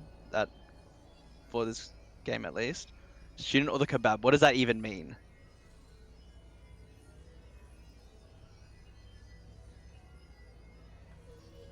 I am interested to see how Malga's Moggers does play. I mean, they seem to have a pretty solid team, and even though they are, I think, losing technically because it's 1-0, they have 99%. It looks like they're doing quite well on this particular point. Yeah, I agree, and it does look like they could potentially even it out if they can take the point back from Ven's Vengeances here. I'm excited to see what's going to happen. I think it'll be a great fight from both teams in this match. Yeah, I agree. I mean, I saw Mayron on the Vendetta. He looked pretty solid. He didn't look as good as I've seen him at his peak. But we'll have to see. Maybe he can level up again just to help his team win out this map. It looks like he wants to get this game over. He wants a kebab. I don't know what's going on here, but hopefully he can get his kebab one day. Yeah, I agree, and it does seem in this pause frame that we have here, they have invested their shift ability, which means that they're not going to be able to have it to navigate the map, which means that Yeah. they're going to be on a 10-second cooldown before they can go into a team fight. Yeah, I did see a bit of the comp. It looks like again a kind of dive versus poke. Well, I say dive. They have an M-Ray, so maybe student will go dive just to kind of help Saitama go in with the Doomfist. Against a Lucio, we've seen Lucio Cat quite a lot actually. I feel Lucio Cat seems to be a pretty good backline. Guess the Vendetta's Vengeance is kind of trying that out to see how it works for them, especially Exactly. with a poke tank like Domina. She can just kind of sit on point and self-sustain. Don't even have to look at her and heal her really. Yeah, but I will bring up student being subbed in means that they are going to be losing all the ult charge that was Yep, that's potentially very had true. from Yeah. the previous DPS, as well as being reset to spawn, which means Mm. despite seeing three of Magus Moggers in the corner there, they're going to have Yeah. to back up regardless. Yeah, it'll be another what, 15% or so, maybe, until they can get a true contest on. Yeah, and it's going to be quite dangerous for Magus Moggers in the sense that they're going to lose so much time due to this subbing. That's very true. Yeah. Looks like we're back in. Looks like they are retreating just as you predicted. I mean, they can't really test 4v5. Student on Venture, very interesting. To agree, we are going to be Oh. going out onto the Venture, which can be quite a strong pick. It's got a lot of Vendetta. Oh my god, Venture has a lot. Venture has a lot of burst damage that's available to them that can absolutely wipe out a backline. Marooners and Kitten is going to be able to pick up a kill each though. Once again, being sent back. Oh my god, Usual and Izaki-kun. It's gonna be final fight. Back. I mean, they have the touch. They have some ultimates to work with. It's not terrible, but I mean, against nearly a beat, a cat ult, pulse bomb, it's gonna be really difficult if you get the touch off. Unless Pikachu can kind of go crazy with Emerald ult. He's going in. Is out here, but can they find anything with it? A lot of coverage provided by this point. The Vendetta is going to be trying to fight this, but it is going to be making Ronus getting taken down. The beat comes through, but it's going to be enough Saitama and Butter to take it out, as it looks like. It's going to be not enough for Magamogas, and Vendetta Vengeances are going to be taking the point for themselves. Student gets his one, but it isn't enough. It looked like that is it. The sub did not work. They're a bit too late. Looks like the Malgamogas will be defeated in this map at least. Interesting. Oh. Does look like that is it for this match. It's Vendetta Vengeances do seem to have taken the total win. So they must have won their last match going into this tournament. And yeah, sending Malgamogas home. How broken's Vendetta? What is that? Vendetta is absolutely crazy of a pick. The amount of hacking and slashing that she can do and bring to a team fight is absolutely crazy, especially after getting that lifesteal perk. It gives us so much sustain on the overhead. It's just disgusting. Ron making it look easy, just destroying their team really. Oh, it does look Wait, like we have one more map. Oh, I guess it's 1-0, I assume? Yeah, it must be. I don't know why he's asking Student considering he's a sub, but I guess Student is deciding the next map. I don't really know what's going on there. I would like to see them keep Doom though. I think the Doom will work if they keep forcing it. Saitama's Doom can get value. Kind of need to support him better. Student, you know, he had no ult charge, no perks. Can't really do much in that situation. If he gets like, you know, time and space, he can definitely work, especially in dive with the Doomfist. Exactly. What map do you think that they would want to pick to get that value? Student has said Suravasa. I mean, I guess it makes sense. Against Zaki can kind of play more poke. Oh, Student is gone. Maybe we'll see Glorified come back. And it looks like he'll be back. Student is out. This guy Yeah, gets subbed so- in, picks the map, and then just like, subbed out. Like what? Oh my god. Yeah, I think it'll be cool to see how the Doomfist is going to be played on Cervasa, which is, as I'm sure you know, is a very brawly / rush kind of comp where you want to run like Yeah. the clean and the fast comps here. I think it's a bit too open for a full poke setup to work. That being said, they're playing with like a Lucio cat. It's not really a full poke setup with the tank, I guess, the poke. And then you have Ron kind of diving in, just holding left click and right click and just getting value by existing, I guess. That's his vendetta. Yeah, just having that pressure from Vendetta is enough to keep it backline on its foot, not on its feet. Is that a crocodile? What is that? Does look like a crocodile. It is a happy crocodile. That is not a crocodile, bro. That is a happy gator. How are we feeling about these two comps going into this? I think they're kind of what we saw last game, right? I think virtually the exact same comps as last game. Assuming Pikachu's playing the Emray and Glorified, I guess, was on the Tracer before. Oh, he's on the... Oh, interesting. Genji. So they might be coming to a full dive here. Glorified. We have seen in this stream so far that the cat is used a lot for the mobility and getting to Yeah. places nice and early to fight these early fights here. Does look like both teams are going to be trying to Saitama going in! Oh! What? Unfortunately, Saitama is taken out, which is going to allow for Vengeances to take the aggressive angle and fight for all the space without Saitama there. Oh, and Trash Bird goes down to a dropper shot. I mean, that's just a free point. Didn't have to use anything. They're gonna get staggers as well. This is really not good for the Magamoggers here, as they're going to be losing members one at a time. The stagger is going to be absolutely insane. Saitama switching to Winston. I mean, still dive, but Winston is kind of like a bit more squishy. I think you don't have block, you have bubble, but you don't have anything else. Especially against the Surge, against the Domina. I don't know. This is the play here. Exactly. You have that shot coming out, and your usual is exactly what they say in their name. Your usual murder spree coming through from usual here.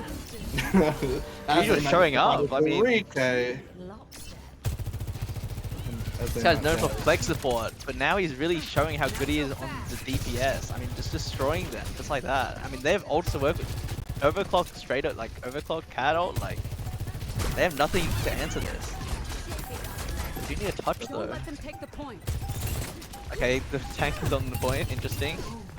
Does look like Saitama is going to make a touch here, as Vengeance is only already taking this super aggressive angle, making sure that Magamoggers aren't going to go to touch here at 99%, and they don't.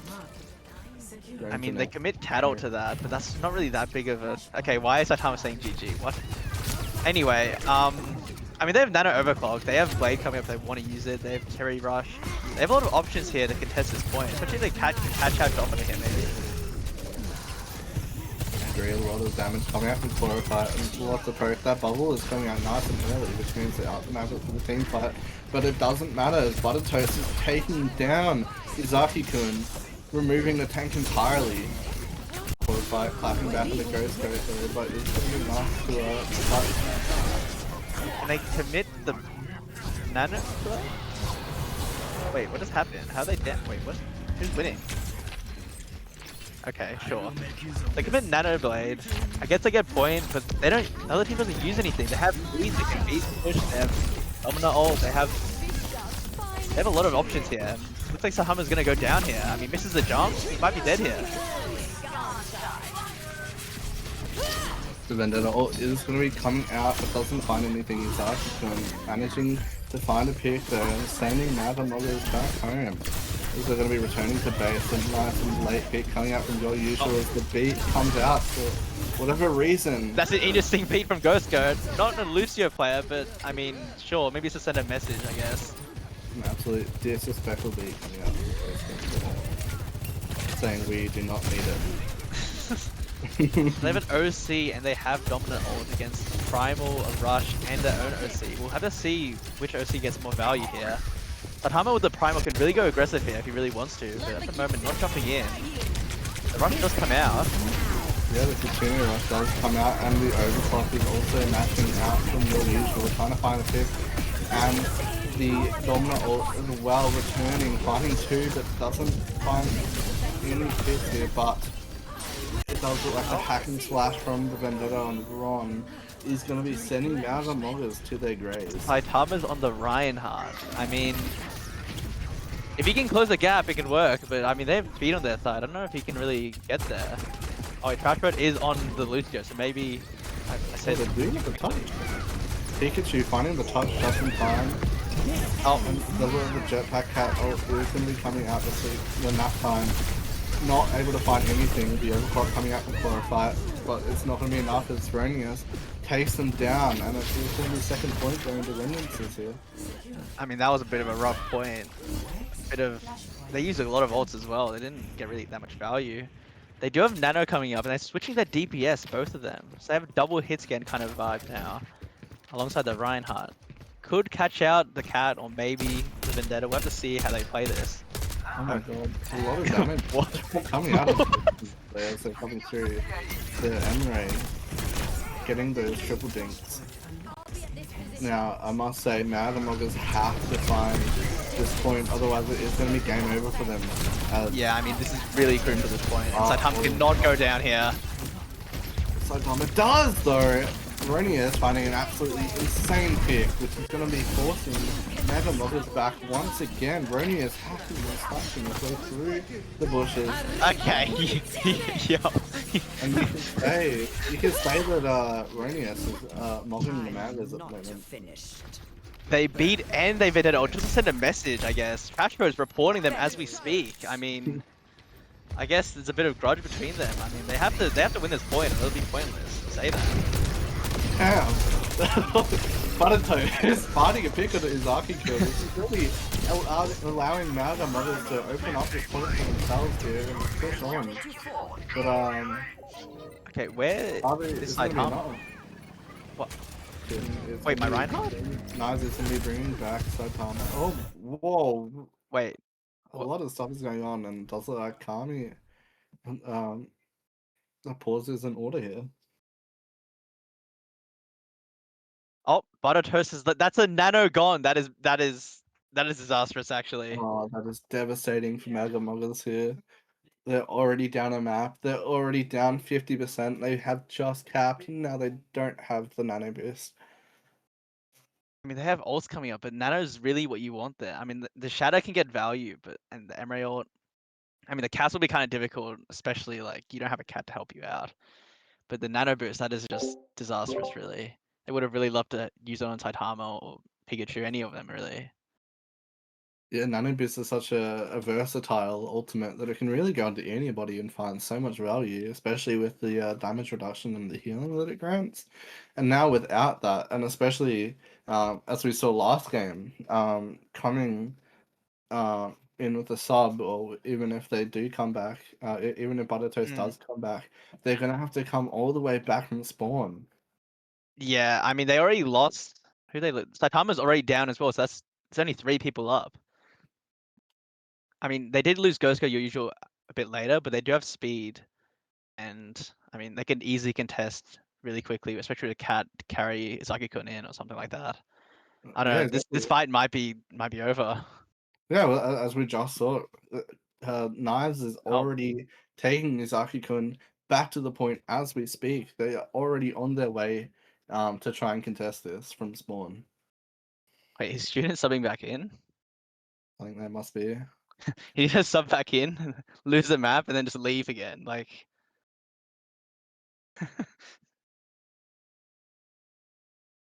Ron wants to get this hurried up. He needs his kebab, I guess. Needs to get his energy back. I don't know. Maybe kebab is how he gets his energy back. But yes, same situation. Student, no perks, no ore charge. No, nothing. They have to get back. Coming back, and yeah, as we say, it's Chlorophyte finding 2 picks. 3 picks coming in from Chlorophyte, popping off. Wait, it might be winnable. Cass is going off. Wait, he gets. Oh my god, the 4K coming through. 5, Ew. and it's gonna be wiping the entire team, and it doesn't matter that they're down the nano boost, and it doesn't matter that they're down 2 people coming through. Wait, this mythic skin is just too clean. There's gonna be the fidget spinner trick coming from right here. Okay, they have 3 nearly 4 ultimates actually against 3. Cat goes in.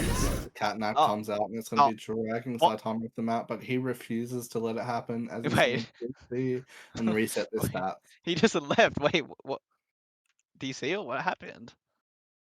I don't think he wanted to be dragged off the map. Maybe your usual is right. Malga is mogging the internet because that's the second DC for this team. I mean, again, no perks, no ultimate reset. Like, what is going on here? I just don't know, Fries. There's so much stuff going on, especially with certain players' internets that they're just Trashper said he they rage don't quit. want Is a this piece of true? it. Is real talk? Yeah, I think that I think he got caught by the catnap and he's had enough. Wait, Baldatos is back. Wait. Could we see some potential off-rolling happen here with Buttertoast getting in the tank now? Might see that. I mean, Baldatos on tank. I've never seen his support let it his tank. I don't know how he is, but have to see. Saitama looks like he just left rage quit because, I mean, Cat is a bit of a terrorist right now. He's a ban for a reason every game, but surely not, right? I mean, look, it's a bit rough getting caught by that catnap, knowing you're about to be dragged off of the map with the pit right there to dunk you in, especially you're with not no wrong. movement abilities to save you, no teammates, no allied jetpack cat to pick you back up as soon as Knives drags you off. It's just gonna be rough as we look to unpause here. Yeah, so we're starting again. Baldatos might be playing tank now. A nice domino comes out from Izaki-kun, and it is looking like it's going to be enough as Ronius once again absolutely demolishes the competition here, picking it up at 80% in Maga's favor. It will look like it's an overclock versus a beat, potentially. This is approaching final fight. They have to get on point really quickly if they... It's like they're playing Reinhardt still. See, Clarify, maybe get 5 kills again. See? Clefo is looking for a nice angle, but Ronius is going to be looking for an absolute draw. A lot of ult being exchanged. The beat comes out from Trash Boat, keeping up the sustained. Ghost Boat, however, Ghost Goat coming They need a out. touch! They need a touch! Oh my god, and they don't touch, and it's going to be game over for Magamoggers here. Oh my Trash versus god. MTD. Which tank diff are we talking about here? I mean, that's just unfortunate. 2 DC, maybe 1 DC and 1 rage quit. We'll have to get a VOD review on that to see what happened. Clarified. What more can this guy do? I mean, this is disgusting pass gameplay. Off in this game. Managing to find so many picks. Wait, why is my cat AFK? What the hell? Unfortunately, Moggers were not able to mog Vengeances though, as that anger from Vendetta Vengeances manages to outlast the mogging that the Moggers were able to bring through. I just want to point out, Student 2 times subbed in 2 losses. I mean, is this a sign? He is playing the finals. But... 2 subs, 2 losses. I don't know. Student, I think, needs to become the master and find the way through on how to get his teams to victory here. Yeah, I mean, unfortunate for the Malgamoggers. A DC, maybe a Rage Quit, 2 DCs, whatever it is. Still a good tournament from them. They showed their skill. I mean, Clarified was pretty good on his cast. That against the AFK cat, I guess. But yeah, unfortunate to them. We'll have to see potentially them in other future events. And now we have the final coming together. I think this is between the Moira's Mac and Cheese and the Sombra Society, if I'm not mistaken. Now we will see Student on his natural team. He won't be subbing in, so maybe he's just a sub curse. But yeah, it'll be an exciting final here. Yeah, I agree completely. It looks like I think it's going to be a very interesting match. We saw Moira's mac and cheese played super aggressive. I believe they had Kuno come in playing that really aggressive diva, but I don't think they're going to be here for this time around. Yes, I think Fidget is the tank for Students team. I think he couldn't make it some unknown reason, I guess. Kuma subbed in as she wasn't playing at the time, but yeah. We'll see how this team kind of plays. Now, I did see Summer Society play a bit. It looked like they played Cat Lucio, if I remember correctly. Oh, Hey Student guys, is invading the call. I've invaded the call. Are we live? Yes. Yeah, I'm doing the pre-game interview. Oh yes, we need Dino. Where is Dino? What to you by Dino? Thank you, Dino. Hey, Dino. And here he is. You're going down. Hello. The two captains. What are your thoughts, guys? EFS. I'm pretty impressed. You know, I'm really proud of my team. I had no idea what would happen going into it, but we ended up 2-0ing both our bracket, and then I checked, and Students team had done the same. So I'm very excited. I think the stream game we just watched was something. Were you watching? Yeah, I was watching. But I'm really excited, and I think this is going to be a very good, challenging game. I think this will be a bit of fun. Nice. What are your thoughts? I'd agree. You know, first Tony, I think you guys, production casters, you guys have all done a fantastic job. You know, the main idea of these sorts of tourneys is to have fun, and I can't thank my team enough. I hope every other team as well has had equally as much fun, win or lose. But it all comes down to this. One team has to win, and Dino, you guys haven't lost, we haven't lost. I'm looking forward to a good game. Me too. Jin, I just want to say, like, 2 times you subbed in, 2 times you lost. Is this a sign for this 2-0 loss? Like, look, that's, you know, when you sub in, it's 50-50, right? you know, it's fine. You got in a Look. bad situation in both times, to be honest. All I think that is important here is that Mayron is somewhere eating his kebab on the sidelines. True, watching shout out to the me on the finals. chat. We appreciate And as the you get to watch. poll was like 80-20 for Mayron being allowed to order his kebab, and I think we need to Nice. honor that legacy today. We will. Give him a grand final epic proportions. I mean, oh, okay, I was Oh, gonna say he's good luck to gone. Student, but he just left. Like, what? I was gonna say something. Bad luck to Student. Bad luck. Yeah, I mean, good luck to you, Dino. You deserve it. You stayed. Thank you. Let's go. I'm excited. I've had a lot of fun. Good luck, Dino. Thank you. I must say, I think Student wants to become the master in this tournament, but can he pull it off for us? I mean, he is on DPS. He's not on. Was he on? He was. Oh no, he was on DPS Adventure, I guess. I haven't seen him on DPS especially against a strong team like Dino's team, the Sombra Society. Look pretty good, but like they said before, they're both undefeated. One of them has to be defeated today. One of them has to lose. We'll see who does. Be exciting final. Yeah, exactly. And I agree completely. And I'm very interested to see how these two maps, 3 maps will be taking place potentially. As we've seen, both of these teams are very aggressive. They like to take space when they're given any chance to. Yeah. I'm not too familiar with some of these players. Some of them new to me, but what I know, Dino is a very good Lucio. Playing for the mages now. Placing some Chirpy, I guess. Even though he's on tank now. Student is, again, on the Milkshakes. That's what his name is. They're both in AoE Div 2. They both verse each other.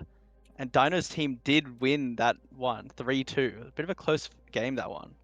Let's see if Dino can repeat that match and beat Student once again. Bit of a grudge match between them, I guess. Yeah, exactly. And does look like we are going to be looking at a Samoa game here. Samoa, interesting. I want to bring up, I have seen Not From Here 1 playing a lot of Reinhardt in these past couple maps. How do we Reinhardt, feel okay. into Samoa? Reinhardt is okay on Samoa, but I guess it really depends on what Fidget plays against him. I think you mentioned Fidget played Diva, right? Or something like that. I feel like I saw him play Diva against Kumo, I think. I mean, the Ryan against Diva, I don't mind it, especially if you have speed with Dino and Lucio. Especially Zuri also on the Juno. We'll have to see how they play around that Ryan if it comes out. Exactly. I think if they do decide to play the Reinhardt, they just have to commit to a target, kill them, and then get the hell out of there and continue the brawl when they have their resources back. Because Diva is really good at denying a lot of resources. Yeah. So let's see what they will pick here. I mean, first point, this is pretty open. You can play a lot of different things, whether it's poke, dive, brawl. Have to see what they decide to play. And we see a boat, and is that a crab? What the hell is that? There's gonna be a crab on the boat, absolutely aura farming. Well, he actually is aura farming. Ready for battle. The Reinhardt is picked against an interesting comp. Mizuki, Juno, Venture, Diva. I'm gonna assume Juno plays like something else, but Yeah, these comps. Interesting from both of them, to be honest. Sombra Society looks to be committing to the Sombra. The Ryan, the Lucio. I mean, I feel like I've seen this in the previous match. The other team, I'm interested to see how they play this, especially against a Reinhardt, against a Cat, to see them. Yeah, and it does look like the Cat is going to be taken out once again to find that extra space and match the speed that comes out with the Lucio and the Cat. Like a lot of space is going to be taken from by not from here, which is of course what you expect to see from a Reinhardt coming in to Samoa, trying to take as much space as he can. Dino goes down. Find a nice pick on the Dino, which is going to remove a lot of the speed that they need, a lot of the speed that Sombra Society is going to need here. I mean, that's just fight done. Through Mo's mac and cheese taking the first fight. I'd be interested to see if they swap. Okay, so Zarya, full counter watch here, I guess. The beam just can't eat it, obviously. Fidget life is going to be a bit more difficult now. Looks like that's the only change they. Oh, they have a Juno now as well instead of Cat. Double speed as well. Oh my god, and Spooky Bear finds a nice pick on the Frosty, which is going to be a lot of that threat level seen from Sombra Society taken away from them, as the supports are not going to have to worry about it at all from Mo's mac and cheese. Sombra Society losing their leader, then no more Sombra, just Vendetta. To see if that will make a difference. But at the moment, it's kind of rough.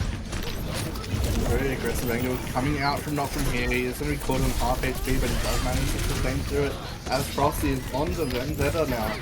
Trying to find a kick, but Student claps back and manages to take down Frosty. Still no ults up. I mean, these fights have been so quick that no one has an ult just yet. We're seeing Bomb and I guess Venture ult come up, but nothing from the other side. Maybe Cas ult, DPs. But he's frosted again. Oh my god, and Fissure managing to find a good couple of picks here into this game, into this team fight. But is it going to be enough? I don't think it. Oh, it is. I mean, that's a pretty good fight for them actually. I mean, they just use Venture, they win the fight pretty clean. They only have Beat and Castle to kind of recontest this point, and have to get on it soon. It's final fight approaching. Maybe 80% now. Yeah, I agree.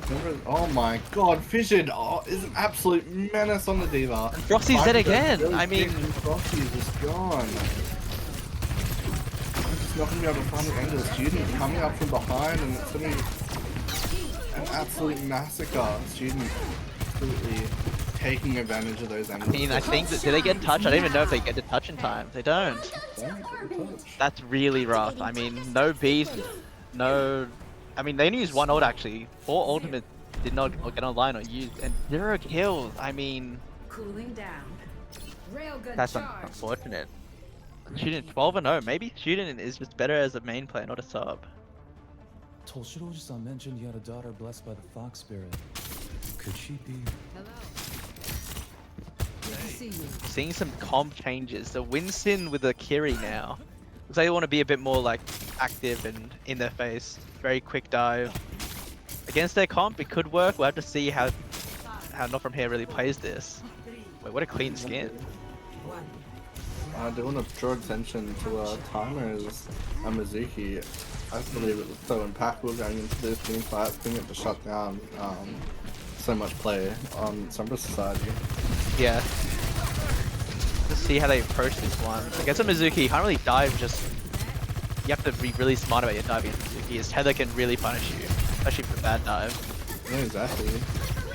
A lot of damage is being exchanged from both teams here, but Sin the Lion manages to pick up Dino. Once again, all of that speed and sustain is taken away from Sombra Society as they are going to be, as Warriors Mac and Cheese are going to be taking the aggressive angle.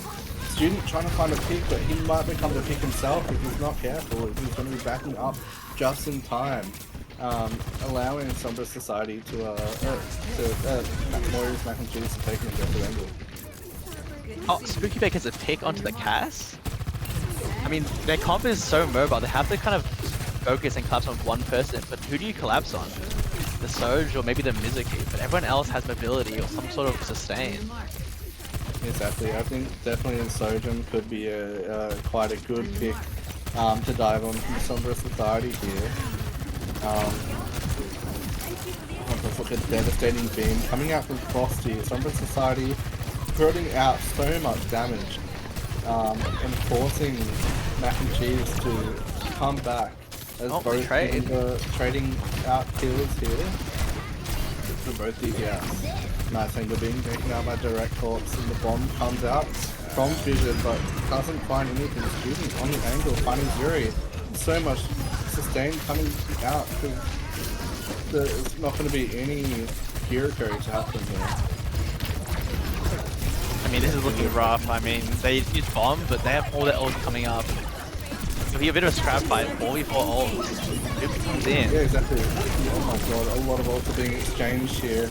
Dino bringing out the beat as the Echo Duke comes out onto Fidget. The bomb comes out but doesn't find anything. As Student is trying to find once again another pick on the angle. Direct Corpse is finding picks. Student is also returning the picks here as, oh my god, as both of them go down. And Moira's Mac and Cheese are going to be sent back home. I mean, they lost their tank. The Winston could not put Primal in time. They lose their Echo. It's final fight. They have to really regroup and looks like they won't be able to. Does not look like they're going to be able to. Sombra Society fighting for their lives to try and keep this game going and keep the map going and try to help themselves take the first map. But can they do it with the Primal? Is the Primal going to buy them enough time? And I don't think it is, as Timer's chain is going to be locking that Primal down and making him take all that extra damage. And it doesn't. This like... Mizuki is insane. What the? Oh my god, the Timer pick is just so much value. Once again, we're seeing Warriors Mac and Cheese taking the first map because of genuinely I feel like that Timer on the Mizuki locks them down so hard for Sombra Society. Yeah, I think it kind of shut down a dive that I think Sombra Society really wants to play. I think they kind of lean towards a dive kind of fast-paced style. I don't really do that when Mizuki hits his tether every time. Exactly, you really have to punish that Mizuki whenever you get the chance to, otherwise he will punish you for letting him stay alive. Yeah. I'd be interested to see what map they want to go towards. I mean, they could try to force like a dive, but Fissure on the Diva looked pretty compensated on a dive. So if they want to play dive, I don't think they have any objections to that. Sorry. I'll just see if they can like kind of put together a comp mid-game to kind of counter the Diva Mizuki style. Exactly, and I'd be very interested to see if Not From Here wants to potentially pick like a map such as King's Row to really support his Reinhardt capabilities, because as we saw in Samoa, playing Reinhardt into such an open map just allowed so many weak spots to get poked out from Mac and Cheese. Yeah, that's right. Yeah, it's really difficult to play Ryan, hold your shield when they can create so many different angles to kind of kill you / your team. You kind of need to close the distance really quick and try to kill them before they can create all these different angles. Like Student on the Sojourn, he was just like holding an off angle, just getting free value basically. Yeah, exactly. Student managed to find so much value on those off angles, getting so many random picks because there was just that much space to be allowed to go wherever the hell he wants to, really. And yeah, exactly, take advantage of what is going on the map. Shambali Monastery pick? I mean, I can see it, but I don't know if Reinhardt's going to be the play here. I feel like this map is kind of known for its poke. Maybe it's Ram if you want to play a bit of Brawl style. But I think D.Va is pretty good in this map. They're not really going to shut down the D.Va pick here. I'm to see if they can come up with a different comp or they're going to kind of stick to what they know. Yeah, I did see Maurice Mac and Cheese run the D on this map, and they were absolutely lethal. Now, I will say that they did have a substitute for the tank, but Fission has played it absolutely perfectly in this last map, and I'm excited to see if he plays it just as well on this map as well. Yeah. I mean, I think they could try the Reinhardt, but it's a bit risky. I think, especially if you're on attack first, I think they're defense first. For Ryan on defense, I feel like you just kind of hold right click, your shield up, and you don't really get anything done. I would probably want to see a Sigma or like a Ram, maybe Domino even, just to kind of counter the D.Va, kind of counter what their team is trying to run. And he's going to play the Ram. Okay, that's interesting. Yeah, Okay. I agree. And yeah, you're exactly right. The Ram is going to be coming out until this point. As you pointed out, it is a lot more of a poke map and trying to get the resources out early. I think this comp could work. I mean, Brig, Juno is the backline. You've got Ash for poke, Mei to set up walls maybe. Against the D.Va, the Mei could be really good. But the walls probably wouldn't get that much value against any of their comp. So I wouldn't be surprised if we see Frosty switch off after the first fight, to be honest. Yeah, I agree. There's not really that many people to be able to trap here. You know, you've got all the mobility. Wait, Student on the Widow? Did he get a pick? Okay. So trying to be taken. Not known for his hit scan. Does not find anything, unfortunately. Okay, Echo, I mean, this could work. Echo is a lot of, like, free reign, I guess. Especially if the Ashe is focused on main. Yeah. Sombra Society are going to be trying to keep this high ground, but they are giving up a lot of space in exchange. They This part is going to be continuing all by itself. And oh my god! They're getting basically free value. Finally dropped. There's That's no so delays. Well, yeah, there's going to be no delays on this card. You know, the packages that are on it. It's in the line, managing to find 2 kills and that's responding. Really bad. They absolutely, definitely respond to a Sombra Society. Is going to be forced back, and that cart is going to continue. It's essentially final fight for first already. Like, they got around the corner so easily, just having the Venture sit on it. It took too long to rotate, and now they have to contest basically last second. We have 5v5, no ult up. Yeah, and it's going to be Frosty forced to use their abilities almost immediately. The wall is not going to get any value as they trap themselves into the point and the ice wall, and the ice block is forced out. The ultimate, the Blizzard does come out from Frosty, but is it going to be enough?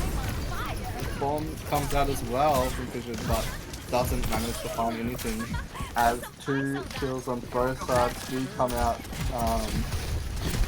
It's not very clear what's going to be who's going to be taking this point, as the Dino is going to be taking a lot of damage chased by him, the Lion, and my god! Gets picked up as Frosty manages to find 2 in response. 3! Wait, Frosty, the May's working! Managing to keep this point just barely for Maurice Mac and Cheese. For the Sombra Society. Okay, so they use Bomb, but they didn't really get any ults out of the other team. They did switch off the Brig to the Lucio. It's a bit more speed, but less healing, I suppose. Frosty is nearly up to another Blizzard. He used Blizzard before, and now he is 70% already.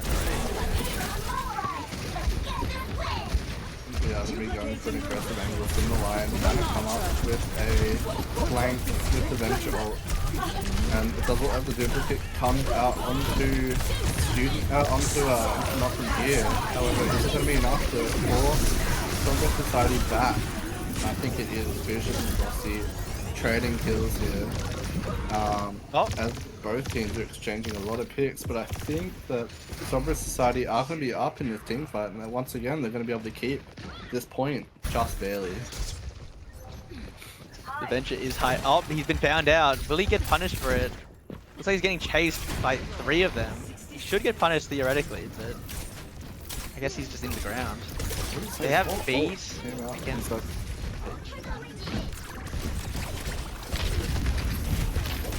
Dino cannot get caught here. Primary however, taken out, not from here. Managing to find a pick in the line. It's going to be taking an aggressive angle, but not from here. There's no risk. It's going to be taking those picks back one by one. Student managing to find another kill coming out. I think that's it. I mean, it's just Zuri on point. She goes down. Yeah, it should be the cap here. Unless Dino wants to... Nah, it doesn't look like he's going to go for it. Dino does have the beat here. He could go for a beat push if they really wanted to kind of reclaim that space. Looks like they have to survive first. I'm enjoying his time on cart, having a peaceful moment to himself. Payload Princess P.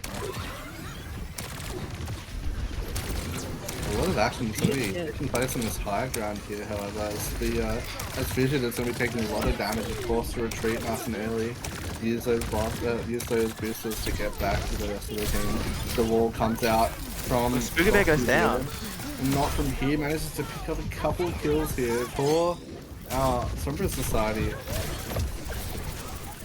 As Cinder Lion tries to recuperate the damage coming from Sombra Society, it does look like the switch is going to be coming out from Tymo onto the Ana.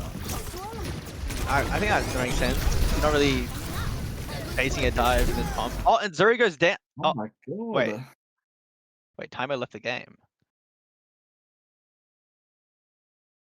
I'm going to assume it's a DC and not a rage quit like we saw in that previous match. He doesn't lose too much. They probably lose his fight, but he doesn't lose all charge. He just switched the Ana, so that's not too bad of a situation. Servers are dying. Maybe all the DCs, Blizzard's servers dying, I guess. We might be able to give Saitama the benefit of the doubt he didn't rage quit over that cat ult.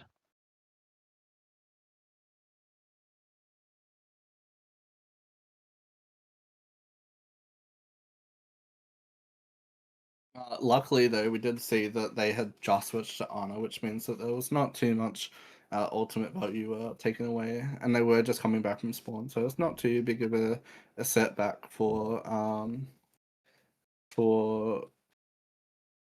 Mac and Cheese here coming into this next team fight. So it's a bit more or less what they were already up to. Yeah, I mean, they have Blizzard for the next point. Blizzard versus Copy, potentially a bomb as well. Could be interesting, but I think they have to just get back to regroup. Yeah, they commit the Copy. The Copy does come out though. Ramacha onto the Ramacha. Student. I mean, they're missing their Ana. I'm not sure it's a good fight from them. I don't think so either, as they are going to be trying to find something of value and worth coming out from the duplicate, but can they get anything? I don't think that they can, because I think it's a bit of a wasted fight. They commit Copy. I guess they get the Blizzard out, but it's still a bit of a... You don't gain anything from that, and you lose an ultimate. Exactly, and you know, as we saw from Mac and Cheese, they want to be able to take this point to third, as they won last map, and they have a minute left on the clock, and if they make it too easy, Sombra Society might be able to clap back. If not, from here manages to find a big anti! There. A massive anti comes through. It's in the line, cleaning up the kills as Sombra Society are forced back, and it does mean that Glorious Mac and Cheese are going to be able to continue the push. Coming up with this fight, we'll see 2 ults versus 4, but those 2, I'm not sure they're going to be enough against, especially against a Beat, a Bob, or a Matra ult. There's a lot of sustain in all those ults. I mean, they can really contest this point and reduce the time by 20 seconds. A lot of ults are going to be exchanged here. The Beat comes out, the initiation comes through from the Venture, but it's in the line, goes down to Fury. It's down. Dino and Drew fighting so many hits coming into this fight, and it does look like it's going to be game over for Mac and Cheese coming from here. I'm not sure anyone can get a touch off. There's 4 seconds left. I don't think anyone's alive. Blizzard to deny it as well. A pretty solid defense, honestly. A bit of a good response from last map where they got dominated, but they looked pretty good on this comp. Yeah, no, I agree so hard. Like, we saw Moira's mac and cheese manage to deal a lot of damage last map, but they are going to be having a great response from Sombra Society and having them really fight back in this map.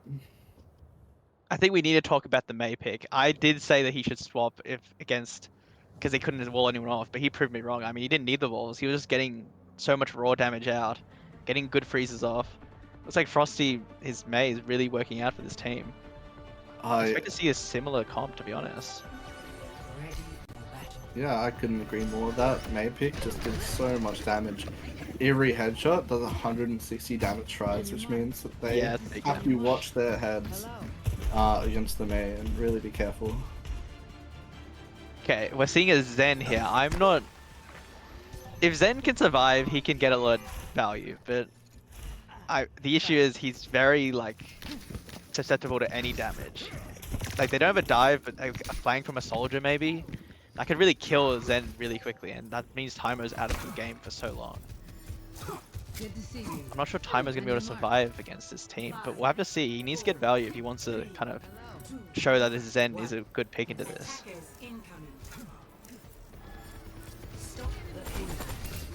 So we do see. Oh my god! Okay, Tymo you know what? I guess Tymo is just him on Zen. I take it back. It was a direct kill onto the direct pull-up, so he's going to be falling back to spawn with 4% ult charge coming through. Cinderlion managing to find the pick in the Zuri, and it is going to be a 1-for-1 trade on both teams. It's going to be very substantial on Sombra Society's side because they lose all the pushing power from Zuri. Yeah, they're playing Lucio Juno, so they have double speed up. They should theoretically be able to close the distance. Oh my god, Fusion is taking so much damage. The vortex coming in through not from here is going to be keeping them in place and taking so much damage. Sombra Society going to be on the aggressive angle, trying to take as much space as they possibly can, while Frosty moves back the cart. Yeah, that's a good fight from them. They just melted Fissure out of his mech. Got picks. I'm interested to see how they set up this next fight. I would probably like to send the soldier on his own flanking. It looks like he's going to play main. It's a diva. It's pretty difficult to get value if you do that. It's going to be trying to find an angle into this fight on the right side mega room here, but can they find an entrance to stop them at the corner? That's what they do is Frosty is going to be laying down the ice here. Yeah. We'll have to see if Diva can survive. No ultimates just yet. I will say the transformation came through quite early from not from here though, which could be quite lethal if Moira's mac and cheese decide to go on the offensive after it's down. Wait, beat push? I'm out from Dino though. Zen is so diveable. Zen is out of position and it's going to be caught off guard. The bomb comes out, picks up not from here. Which is going to allow Moira's mac and cheese to clap back once again as Vision goes in and starts cleaning up the kills. Despite such an aggressive entrance coming in from Sombra Society, mac and cheese managed to pull it off once again. Mac and cheese don't use any of the big ultimates as well. Just bomb for beat is a really good trade for them. I mean, they still have trance if they really need to, especially with Zuri's ultimate up. Maybe the Mei ult as well. They got OC, which they have nothing to eat that, nothing to really deny that. Let's see how they play this one. Trying to reach the corner and a nice aggressive kill on Frosty. Lands him in hot water. I'm not sure about that Juno ult, but I guess to win the fight. Nothing wrong with that, I suppose. Juno was not come out, but Student managing to find so many kills and Student cleaning up. Okay, so there's 4 ultimates online for both teams. This fight is really important. We could see both teams use 4, to be honest. Yeah, definitely. It could definitely be a very sloppy fight of coming to a minute here, which, as we just said, Sombra Society have to cap this point, have to win. Otherwise, Moira's mac and cheese are going to take the fight. And oh my god, Frosty goes down, which is a crucial pick because Morris Mac and Cheese are going to be going into this. With Wait, big visor? A nice visor comes through, direct corpse, finding timer, which means that they might be able to defend here against Morris Mac and Cheese. A lot of damage coming out from Cheese. I think they need a reset really quickly. I don't think we can win this anymore. They just... Oh! Wait, Spooky Bear goes down. The quick up Spooky Bear. The overclock comes out and so many ults are exchanged on both sides here. Wait, Frosty trying to pick through the Transcendence but cannot find it. But he does manage to... Azuri manages to pick up Timer here. Direct corpse finding it and Sombra Society manages to pick up the point. It's really difficult for them to defend this one. I mean, Mech's almost done. I think they just give it up. Yeah. Pretty good fight from them. I mean, a lot of odds used, but they get the advantage. Extend this game. We could see Fissure get out of his mech already. Oh my god, and he's out of mech, and it's going to be absolutely... it's going to be destructive here. Sombra Society... Wait. Oh my god, Frosty goes down to Spooky Bear there. They're still out of mech, I think. Yeah, he needs to get mech really quickly. He's basically there, but still. Because he doesn't die here. Is coming in from not from here though, which we haven't seen in this game yet. In all of these matches, Vision is going to be going in the aggressive angle, pushed back however from Dino as they're going to be forced out. Another aggressive boost. The Ray comes out. Dino's so low, he cannot die here. And I guess. Oh my god, Dino does die, but it doesn't seem to matter from Maurice Mac and Cheese because that wall just suffocates all of Wait, the they're getting the trade. Oh my god, so many trades being taken out, not from here, managing to find 2 kills. And Sombra Society are going to be able to push. It's going to be approaching final fight. I mean, they have nearly 5 ultimates against maybe 3 at best. I mean, they have Tran coming up, they have OC, but against a Beast, a Ray, a Visor, a Blizzard, I mean, it's going to be really difficult to defend this one. Definitely not. I think it's looking good for Sombra Society to be able to go to map 3 and see who can break the draw. As we say, the Blizzard comes through and it does manage to find Fissure here. Oh my god. Thank you. Barely hanging on as all the ultimates are coming out from both teams here. But as you say, so many ultimates were available for Sombra Society to leverage and take this point, take this map from some Moira's Mac and Cheese. Both of them were undefeated, but they both have now lost a map. The final map will decide to see who is victorious and who is the best team in this tournament. I mean, this May was just disgusting, I'm not gonna lie. He didn't have to wall anyone off, he could just hit headshots like this. You don't need to wall anyone off to get kills. That was an absolute, that was a very disgusting game coming in from both teams. It's a very close match. As we saw the overtime on both points there, it was so close. Yeah, I think it'll be interesting to see what the Moira's Mac and Cheese choose here.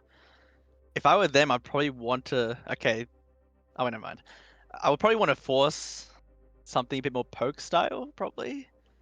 Actually, no, maybe, are they going open? They might choose an open map, I guess. Maybe Suravasa. Looks like students hovering that one. To kind of enable Fissure a bit more. I was gonna say poked, but like direct corpse on the ram. Oh, not direct corpse, sorry, not from here on the ram, sorry, it looked really good on the poke style. Maybe to shut down the May, they want to be a bit more open. We'll have to see what they choose. Looks like it will be Suravasa.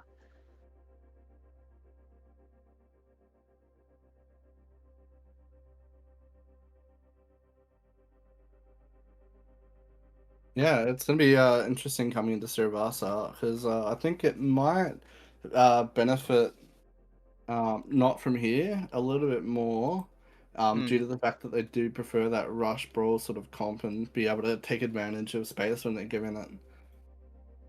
Yeah, we'll have to see if he brings out the Ryan. He looked pretty good and competent on the Ram, so I don't know if you need to change it. Even Ball, he looked pretty solid. I think he might be a ball player, to be honest. I'm not sure exactly, but I think Fissured on the Diva is still pretty good, and especially on Saravasa, you can get a lot of value on Diva.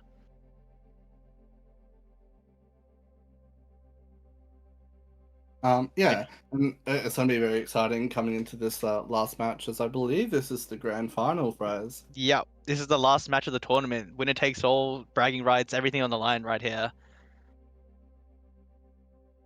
Like I said, I mean, Student's team was lost to Dino's team in AoE this season, so Student definitely wants to get a one-up on Dino and, you know, have a bit to say about that. But if Dino could win, I guess he's just the better player than Student. I don't know what to say. Oh Might my be a bit of a God. grudge match here. Student I definitely does not like to lose, but we might see him lose this one. It's gonna be As I close. said, Student wants to become the master in this team versus team matchup here versus Sombra Society and Moira's Mac and Cheese. He wants to come out on top. Yeah, and definitely. play for the win, 100%. Yeah, we'll have to see if he can, you know, captain his team to victory. See who's the better captain, Dino or Student. All to play for, if Dino is ready, that is. Which he may not be. Oh, okay, he is ready. It looks like we're going into Saravasa.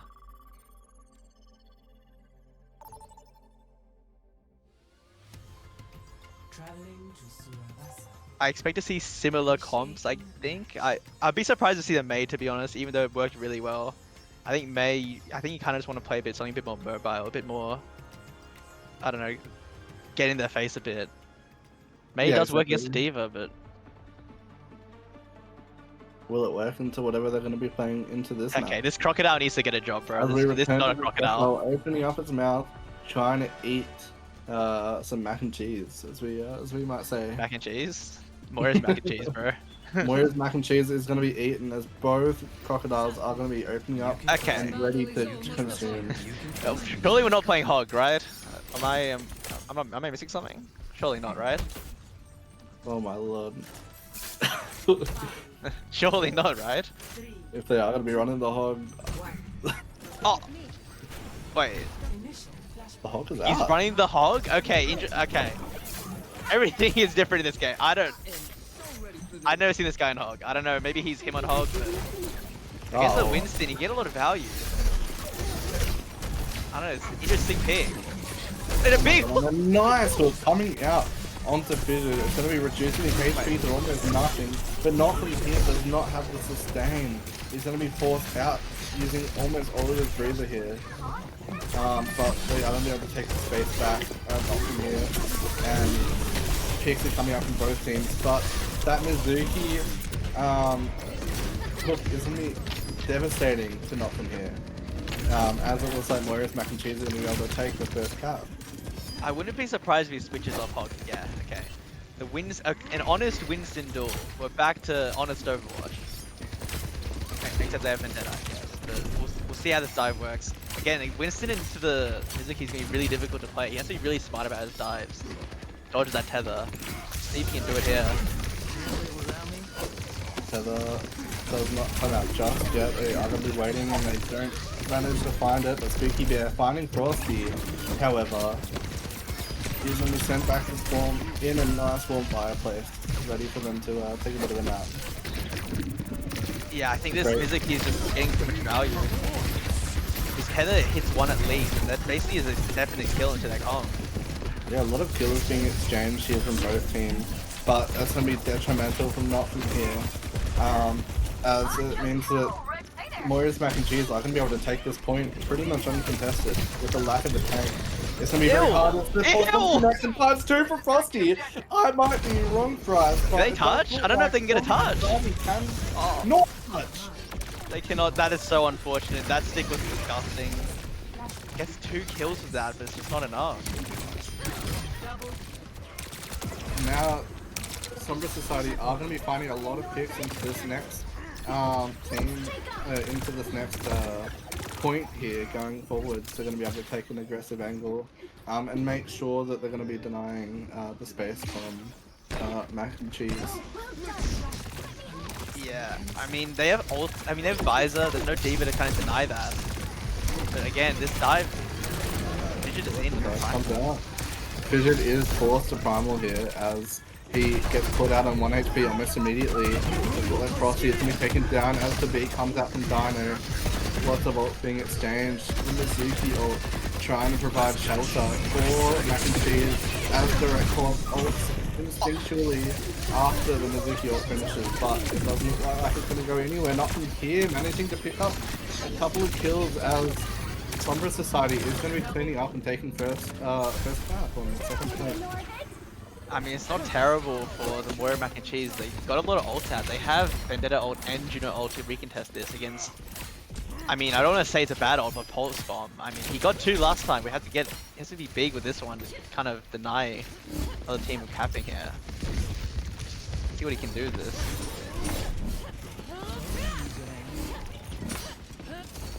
Now, there's going to be a lot of waiting around at the moment, which is going to be giving Sombra Society a lot of ult. Oh my god, Frosty finds a huge peak on the Fidget, which means that they are going to be once again delayed into the second point, and potentially Sombra Society can equalize the point advantage.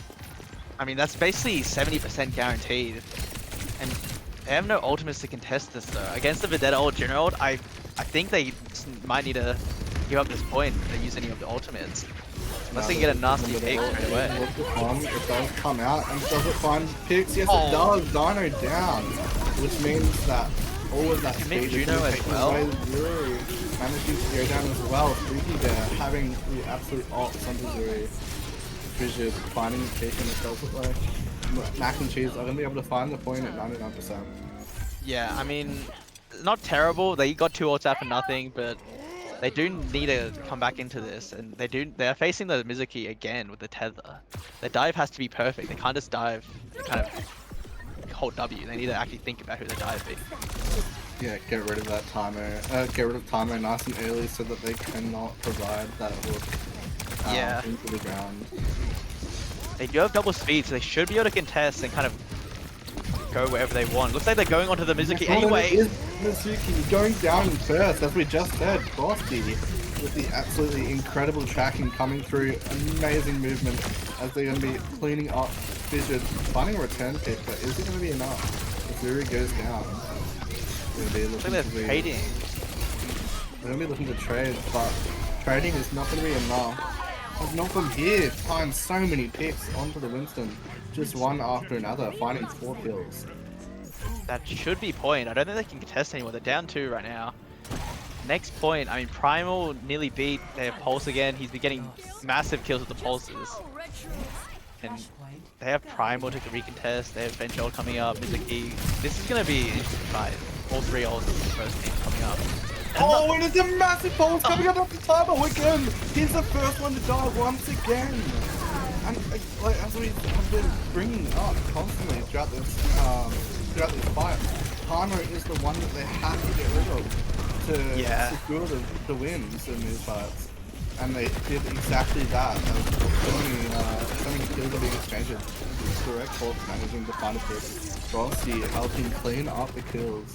And Sombra Society are going to be able to cap again. I mean, that's a really good fight. Just trade Pulse for the Primal and you win the point. That's pretty good.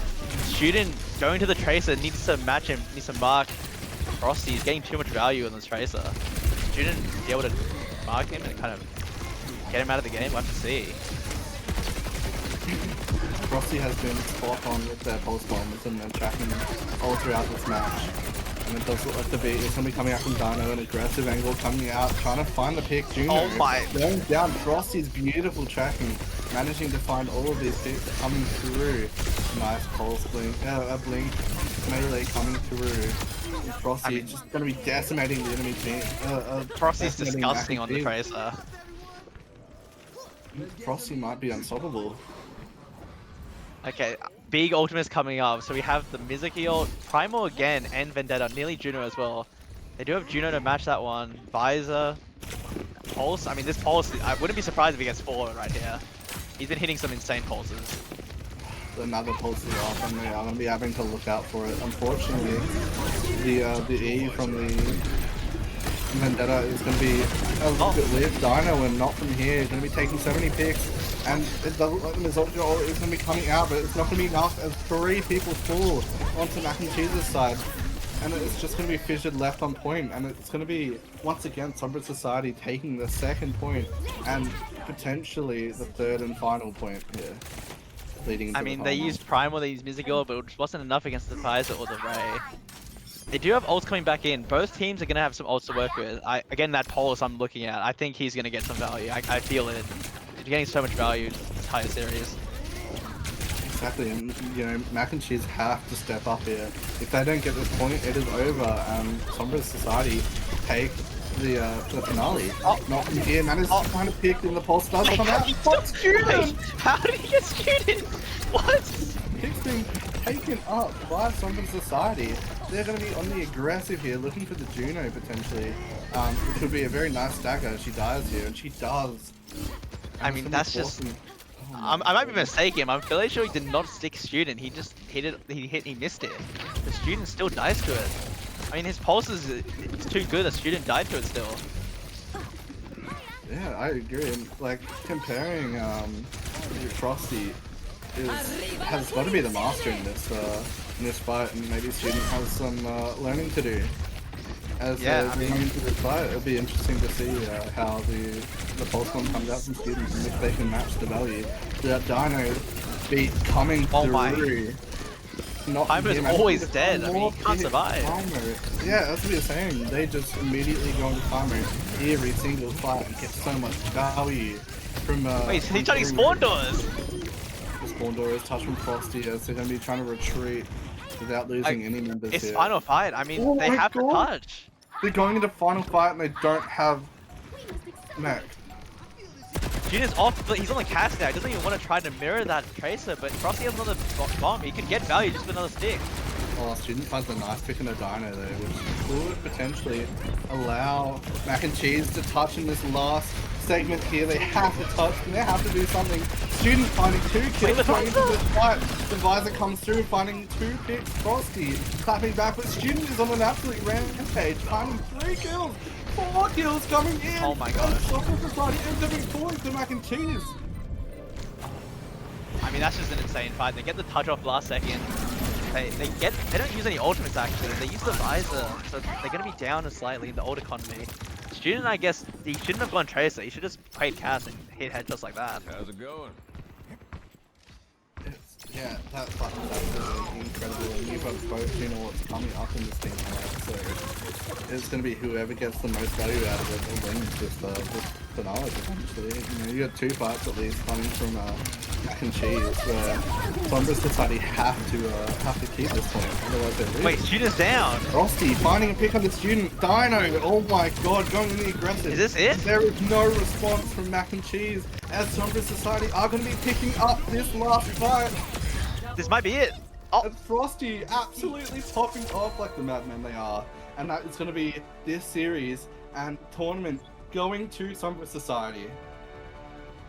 I'm telling you, it's because Student left the call early. I couldn't wish him luck. He egoed me. The Dinos team, congrats to them. They played insane. I mean, play the game goes to not from here, but I think we have to talk about Frosty's race. That was the pulses, the efficiency that he got, and the kills that he just got off from nowhere. It's insane. It was just incredible. Frosty was just managing to pick up so many picks. We saw that tracking, it was spot on. We saw the pulse bombs and they always landed and found at least 1 or 2 picks. It was absolutely incredible performance coming from Frosty in that last game. Yeah, I mean, that was just a great game. Obviously, unfortunately, the Students team, the Warriors Mac and Cheese, shout out to them. But what can you do when the enemy trace is just that good? They tried their best to match it. They honestly did pretty well to match it, but sometimes it isn't enough. And it looks like Sombra Society is going to take the dub here. Yeah, exactly. Sombra Society just played out of their mind, not from here. You know, he rolled out on the Roadhog and we were questioning it a little bit, but he did. end up going- He is here! And, Oh, we're bringing the whole team. Fuck Well, yeah. the whole squad is here, guys. The whole squad is here. Get him in. we did GG's, just form a guys. team here. That was I was just saying to the team, I thought we were fucked on Samoa because we didn't. We were sort of destroyed on that map. I don't know if we capped the point. We didn't. In the We whole didn't. game. But we clutched it out. That was awesome. Yeah, That was so much fun. Cerebus was absolutely crazy, by the way. Banger series. Frosty- That was insane from you guys. We were. I was just saying also, like, I was so happy it was close because I was like, I don't want to get fucking wiped. Shambali was a nightmare for us. I mean, you won Shambali though. You look pretty good. Well, yeah, the but it main was pick close. was in. I didn't It know was you had a intense. May in you. Like I didn't The see May that was coming. crazy, yeah. Especially Sleep against with like it. the Diva comp. Like I didn't think you would better get value with the walls, but you just got values with headshotting them all. So I Yeah. guess you didn't need the walls. Oh, yeah, we defeated the evil diva pick. No, they played really well. Yeah, Diva was just Diva was crazy, was especially on that crazy. first map. Like, oh my god, bro. I But feel like if they went Didn't Diva do throughout the whole anything. series, they would have won. Yeah, Maybe probably. we were getting stuffed over by the Venture and stuff like so much too. So it was But then for just some reason on the annoying. last map, students on Venture and not the other guy. I don't know, but GG's. Thank you GG's. for having GG's. us. But Yeah, Frosty, congrats to you popped the guys. hell off, by the way. Your tracer is fucking cracked. Thank you, man. Oh my God. Ugh. W. All right. Yeah. Oh, goodbye, you. guys. GG's, Goodbye. well played, everybody. Well played. Yeah, I mean, a great series, great tournament to start off the year here at Monash. We see a lot of new faces, and hopefully we'll see them again in the future tournaments. We saw some old faces, obviously, and everyone played out of their mind. I think it was a great tournament. I can't agree more. Honestly, it was insane gameplay from both teams. From all of the teams that we saw, there were so many great players. Yeah. That just came out from everybody, really. Like, Yeah, I hope Ron was happy with his kebab. I know it's a big thing. Hopefully it was a good kebab. But yeah, congrats to everyone who played here today. Congrats to the Sombra Society, obviously winning in the end. Yeah. Also, special shout outs to all the casters and Sludgy for volunteering like last Yeah, shout out to second. you. First casting here, and you thank did you pretty guys so well. much, honestly. I appreciate it, everybody. Thank you for everyone for watching as well. It's really appreciated. I had a lot of fun casting for everybody. Well, and Yep. Hopefully we see you again in the future. We can continue this casting. I mean, casting was really great. I think it made the tournament even better than it was. Insane moments, but yeah, I think it was great. I want to shout out Wild the production. Sorry, You know, first tournament of the year, and you know, production was very good. Everything went smoothly. No issues. I mean, the DCing, the maybe Blizzard servers are dying. I don't know what's going on there. Yeah, I don't know. And Saitama doing something. But yeah, shout out to you, Wild. Great production, great tournament. yeah, amazing production and great observation as well. Honestly, it was awesome. Right, thank you. Alright, I think. And I just want to, as we were saying, as a quick shout out, I do have to say I think that Frosty was the